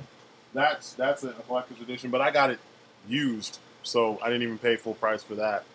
I think I returned something, and then like I was gonna buy that, so like it wound up being like almost the same money. Yeah. So, I was going to get the Arkham City Collector's Edition, but I think at the time I was like, oh, well, I could buy this figure and that figure and that figure and this figure. So I did that instead. And you would have spent your money better. I was going to say, like, I got some version of that. I think I got, some of those games, like stuff with downloadable, like, content, especially with, like, characters or airs or something like that, I try to wait for, like, the Game of the Year edition. Yeah. Like, there's your life hack for that if you can wait friggin' 6 months. Yeah. And they don't do it. That's the problem. They don't do Game of the Year editions like they used to. Oh, no, because people used to friggin', like, figure that shit out. Where it's like, well, I can either pay $60 for the base game and then, like, an extra $20, $30, $40 for all this other stuff. Or I can just wait a few months and pay $60 for everything. Everything, yeah. That's how it should be, though. They should give you that option because, the folks that are going to buy everything, they're going to do it anyway. I already bought it. Like, if they didn't flat out pre-order it and, like, get their money literally on day one, then, like, by the time a few months go by, like, yeah, you already made your money. Like, there's a reason why movies don't stay in the theater for, like, a year. Yeah. Because after, like, the first month, like, they pretty much know they've made all their money. Mm-hmm. Or they made the majority of the money they're going to make. I did want the collector's editions for the 2 Destiny games, because those did come with a lot of crap in them. But I could never justify the price. Like in-game or in-game or swag? Swag stuff, swag shit. Like the first one had, like, and if you look it up, like, the ghost that it comes with, like, goes for, like, a crap ton of money on eBay. So, like, I was even trying to, because I was trying to just get just that, because I do like the design of that thing, but it's so expensive that I was just like, well, forget that shit. Yep, the second one comes with, like, this, like, cool-looking satchel. It has a book with a bunch of lore in it. A bunch of other crap in there. I can't remember all of it, but it was never, to me, it was never justifiable to pay what they were asking for it. So I just never did get them. Yeah, it's not really worth it. I will say I used to swear by the Game of the Year editions for a lot of games because it just made sense. Yeah, me too. Like Arkham City. Yeah, I waited until here. they had the Game of the Year edition for that. Me too. Same thing with Sleeping Dogs, too. Yeah. Waiting for the definitive edition of that too. Yeah. I did that with that. I did that with the last 2 Bethesda games I bought, like Fallout New Vegas and Fallout 3. Like, I'm like, oh, well, because I'm into those, so I'm like, but one, I'm playing them with a friend who also does it, so I'm like, I don't need this right now. It's like, we'll hang out, I'll play it at your place, so when, like, the friggin' collector's edition comes out, like, the Game of the Year, I'll just buy it there. Mm-hmm. I'll just buy it then. But, no, I think I got the collectors for Red Dead Redemption, I think. Yeah. And for the first one, or, like, not the top edition, but I think I got, like, ones that came with some downloadable code where you can get, like, the clothing that boosts your stats. Yeah. It's like, yeah, I know. So I got that one, the one that comes with the code for those outfits. But I've been good. Yeah, now for the most part, horses and I guess there's medallions or some kind of augment that you wear that gives you different perks as well. Oh yeah, because I'm still reading over this stuff on this that comes with this. I'm good. Plus, I don't want to play as another outlaw again. Like, I want to play as something else. Like, don't give me another thieving, scheming outlaw. Like, give me an outlaw that is an outlaw because maybe they just want to stay free or some shit. Yeah. I don't know. It's or a lawman or something. Like, I don't want to. I'd rather be like a marshal or something. Yeah, say be a marshal. So therefore, you can kind of exist outside of local law enforcement and like the outlaw community. So like sometimes you get cooperation from one but not the other, and like you have to do Western justice.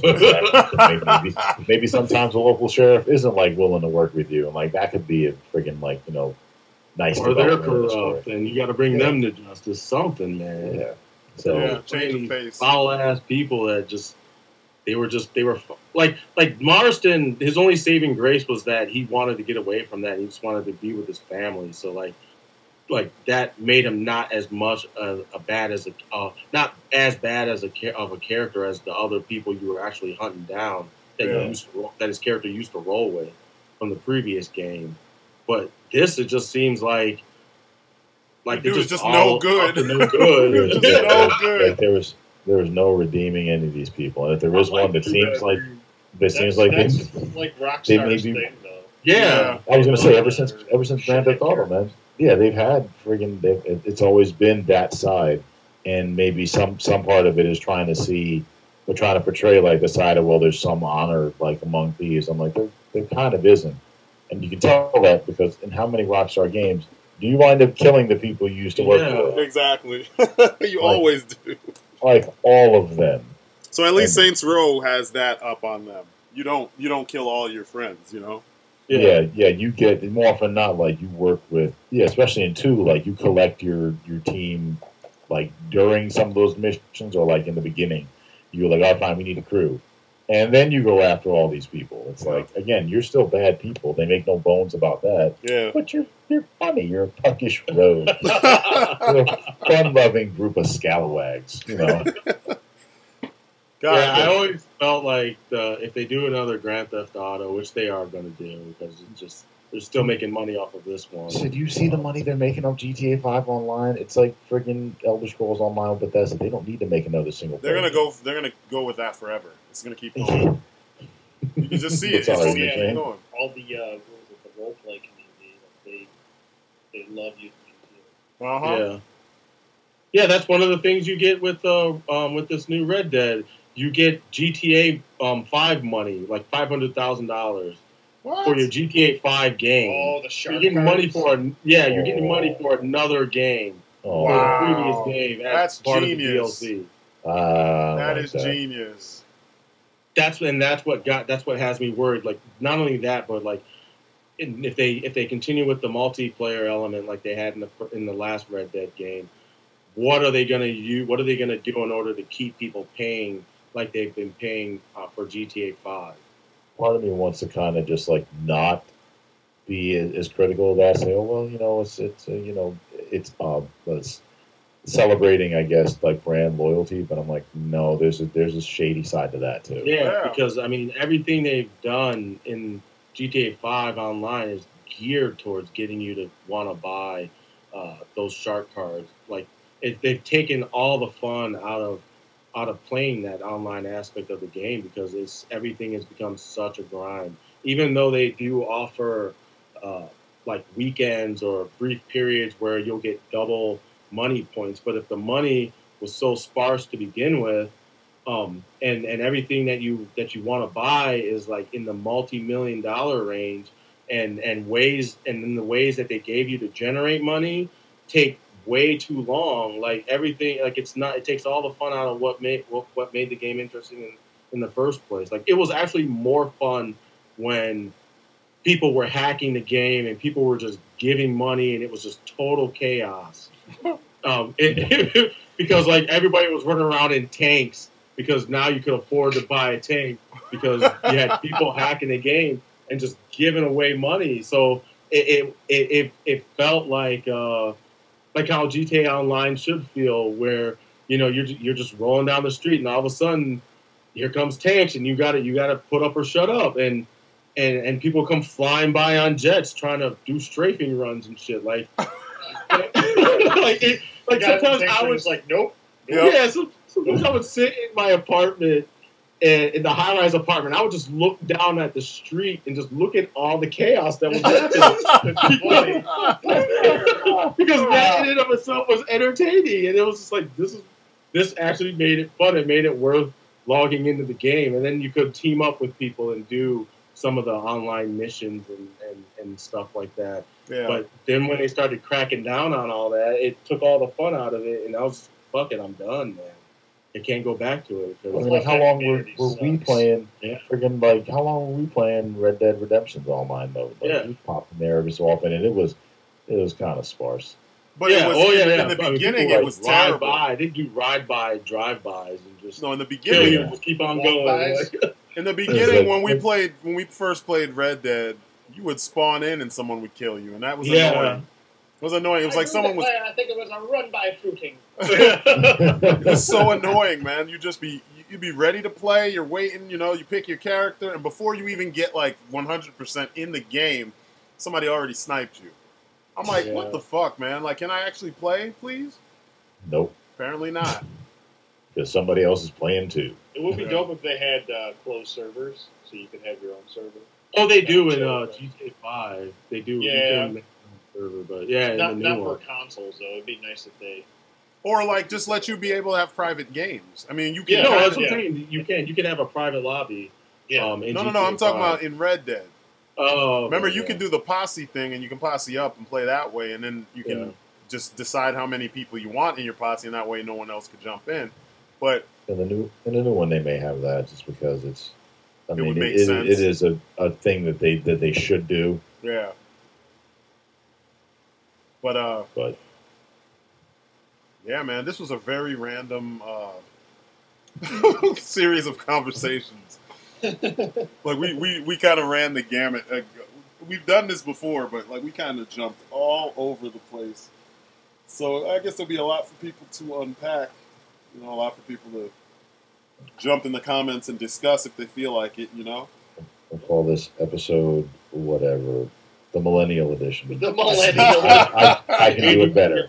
I'm so offended that you just assumed that I'm a millennial. I know, right? And see, you know what? Hey, did anything that we said here apply to you? No. Then why are you offended? Because it's offensive, and when you say, "Why are you being offensive?" That's offensive. I was like, well, then you enjoy your time being butthurt at the thought of being butthurt. Wow. Would you just assume my gender? It's like, no, actually I didn't. Everyone has a Yes, butt. you did. Everyone has a butt. I don't care what you say. Everyone. But you said my butt was hurt. Why would my butt be hurt?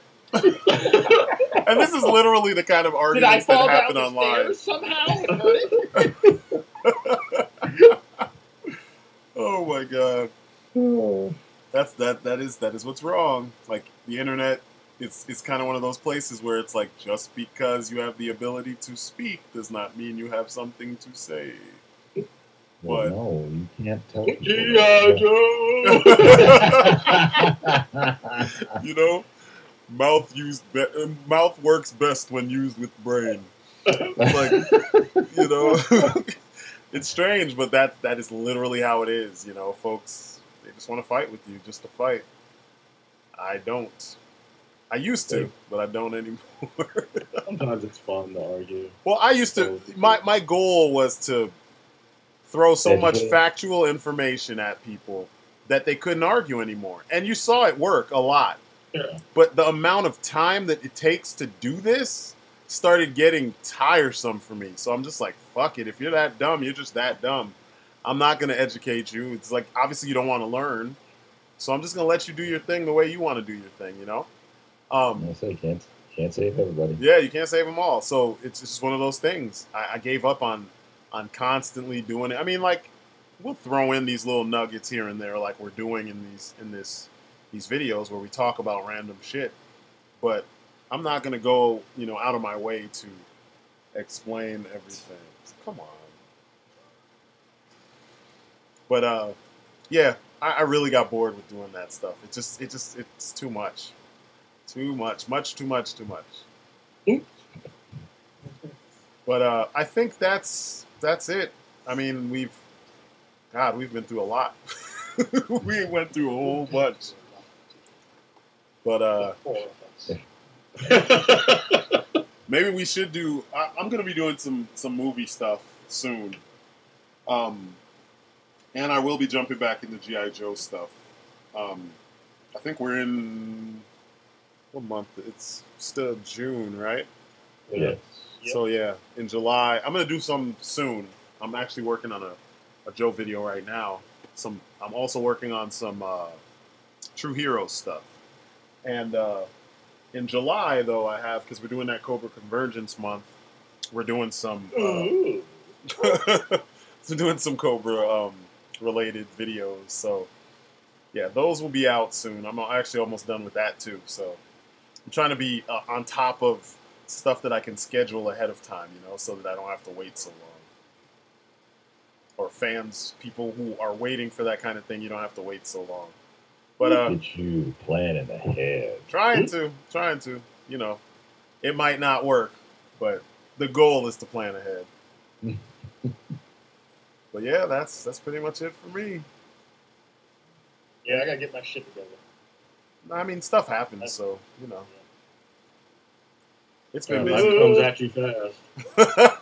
Yeah, it's been busy. I mean, things have been busy around here, and I haven't had much free time. So when I do have free time, I try to stock up on shit. So you know, that's the long and short of what's going on with me. But anything you guys working on that you're gonna have, like, you want to give people a heads up on?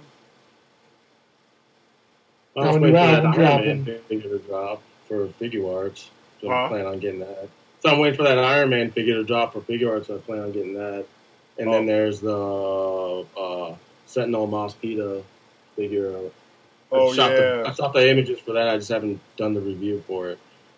Yeah, cool. I really want to see that one. I've been avoiding the ones that are up already. I'm like, let me wait and see what you say. So, yeah, get that shit done. And do your freaking what do you call them? Stunticons, man. You keep asking. What the fuck, man? I'll do it for you if you don't want to do it. I really want to see how they work because, like, I've avoided those too. I've seen a couple of the individual figures, but I've avoided the hell out of seeing how other people make those things work, like how they work. Because I don't want to. I know that, like, you've been a fan of a lot of these third-party Transformers more so than some of these other guys, and you actually, like, do stuff with them. So it's not going to be like, you know, so-and-so sent me these figures, so, you know, they're great. Like, you spent your own money, and, you know, you're going to point out what works, what doesn't work, you know, and you're not going to spend, like, 15 to 30 minutes on the transformation by itself, you know? Yeah. That's not... That shouldn't be the focus. But, yeah, make that shit, man. Come on. You can do it. You can do it. But, we all believe in you. Yeah. But, yeah. What about you, ODC? You got anything going on about to come up? Waiting on Mythic Legions, as we both know. Oh, yeah, I forgot, yeah. Next month, so. Cool. Next month. They were supposed to be here in April. Yeah, I know. What happened? Fucking 4 horsemen. Get your shit together. Hashtag get your shit together. They probably they bit off more than they can chew. You know what I mean? Like, they realized it. It was a big order. It was the largest Kickstarter ever. Really? It made the most money ever on Kickstarter. How much were they asking? Well, as far as action figures go. I was gonna say I was gonna say action figure, right? Not, yeah. I was gonna say maybe they ran off with that money. Well, they didn't ask You're not for getting anything. We're JBJR Toys. Yeah, they didn't ask for that much though. If I remember correctly, it was like 50,000 or something, right? What? Their goal? Yeah, their goal was I think their goal was like 70. And then they made well over that. They made I think almost 600,000. Yeah, they made well over, because so many people went all in. Yep, I did. I was like, this is crazy. I don't know how so many were able to, you know. Damn, it's gonna be a while before they meet that demand. Yeah. That's why it took so long. Even the first Kickstarter took like a year and a half. About right. About the same thing. But this wave 2 is like double the size. It's like the last 2 waves combined. It's a ton of figures. Yeah, and they're re-offering certain figures as well on their site around the same time. Or they've already done that, right? Yeah, they had a bunch of pre-orders up. You got to get on either the Kickstarter or the pre-orders. If you don't get on them, you're never going to get them. Like, if they do a store sale, they're gone within, I don't know. I hate that shit. Why is it there's that many for everything? Every single fucking, IP, every single fucking line, every single thing. As soon as they put some stuff up, there's enough fans that it all goes in like a couple seconds. Well, it's usually just a handful of them buying everything. Yeah. And like, there's people that'll go like on the Facebook pages and even on the Source Horseman forum, they're like, "Yeah, I bought them all just to sell them." I'm like, Jesus fucking Christ. asshole. I know. Leave it so that other people can get some, you know? Well, what was it? I actually messaged Corn Boy, and I was like, dude, you gotta I know, you don't really know me, but you guys got to do some sort of limit, like 2 per purchase. So they would have to go back, log back in, and then try to get another 2 if they wanted to. Like at least if it's the same figure, just limit them to 2, so they're not just buying everything. I mean, in the end, you know, they're gonna say whatever they want to say, and then they're gonna be like, "Fuck it, I'm getting all that money." Yeah, but they would still get the money anyway. It would just be spread out throughout. Spread out because more. I mean, the demand is there. They're just not meeting them. Yeah, I mean, other websites do that already. Pre-orders. Yeah. Well, and their website is like ancient. Yeah, it is. Yeah, it is. So they need to fix that shit. Yep. And they need to get a warehouse. What was he? He said something. A couple of the Four Horsemen were saying that even Eric Treadway was saying that they need to get a warehouse to stock so that they can have stuff up all the time. Yeah. They don't even have a fucking warehouse. So it's basically just made to order? Yep. Yeah, it's made to order, and then when they get them in, they ship them out right away. So as soon as a pallet comes, all they do is throw shipping labels on them at the Four Horsemen's site, and then they ship them out that day. Yep. That's one of the pains of expansion. Right there. It's like as more orders come in, as more money comes in, you know, you gotta start thinking about stuff like that. Yeah. It's not even like that's a bad thing. I'm like, man, I wish we weren't making so much money. But the thing that baffles me about it is that Marauders is always stocked. Yeah. But they're not. Yeah, and they're cut from the same cloth, except they're just different scale. That's it. No difference. Maybe it's deliberate. Maybe the fact that they're not stocked is deliberate. I don't know. I think Marauders is just more. They're more organized. They're better organized. Yeah. Because like, even their Kickstarter, we didn't go through all those problems getting their product. You know. Although and their all in was only like $600. Only $500. Only. Well, I mean, when you think about how much you get, I mean, you get every single thing that comes. Like you got all the dogs, all the exosuits, all the attachments, all the new bodies, the new heads, everything. Like in all the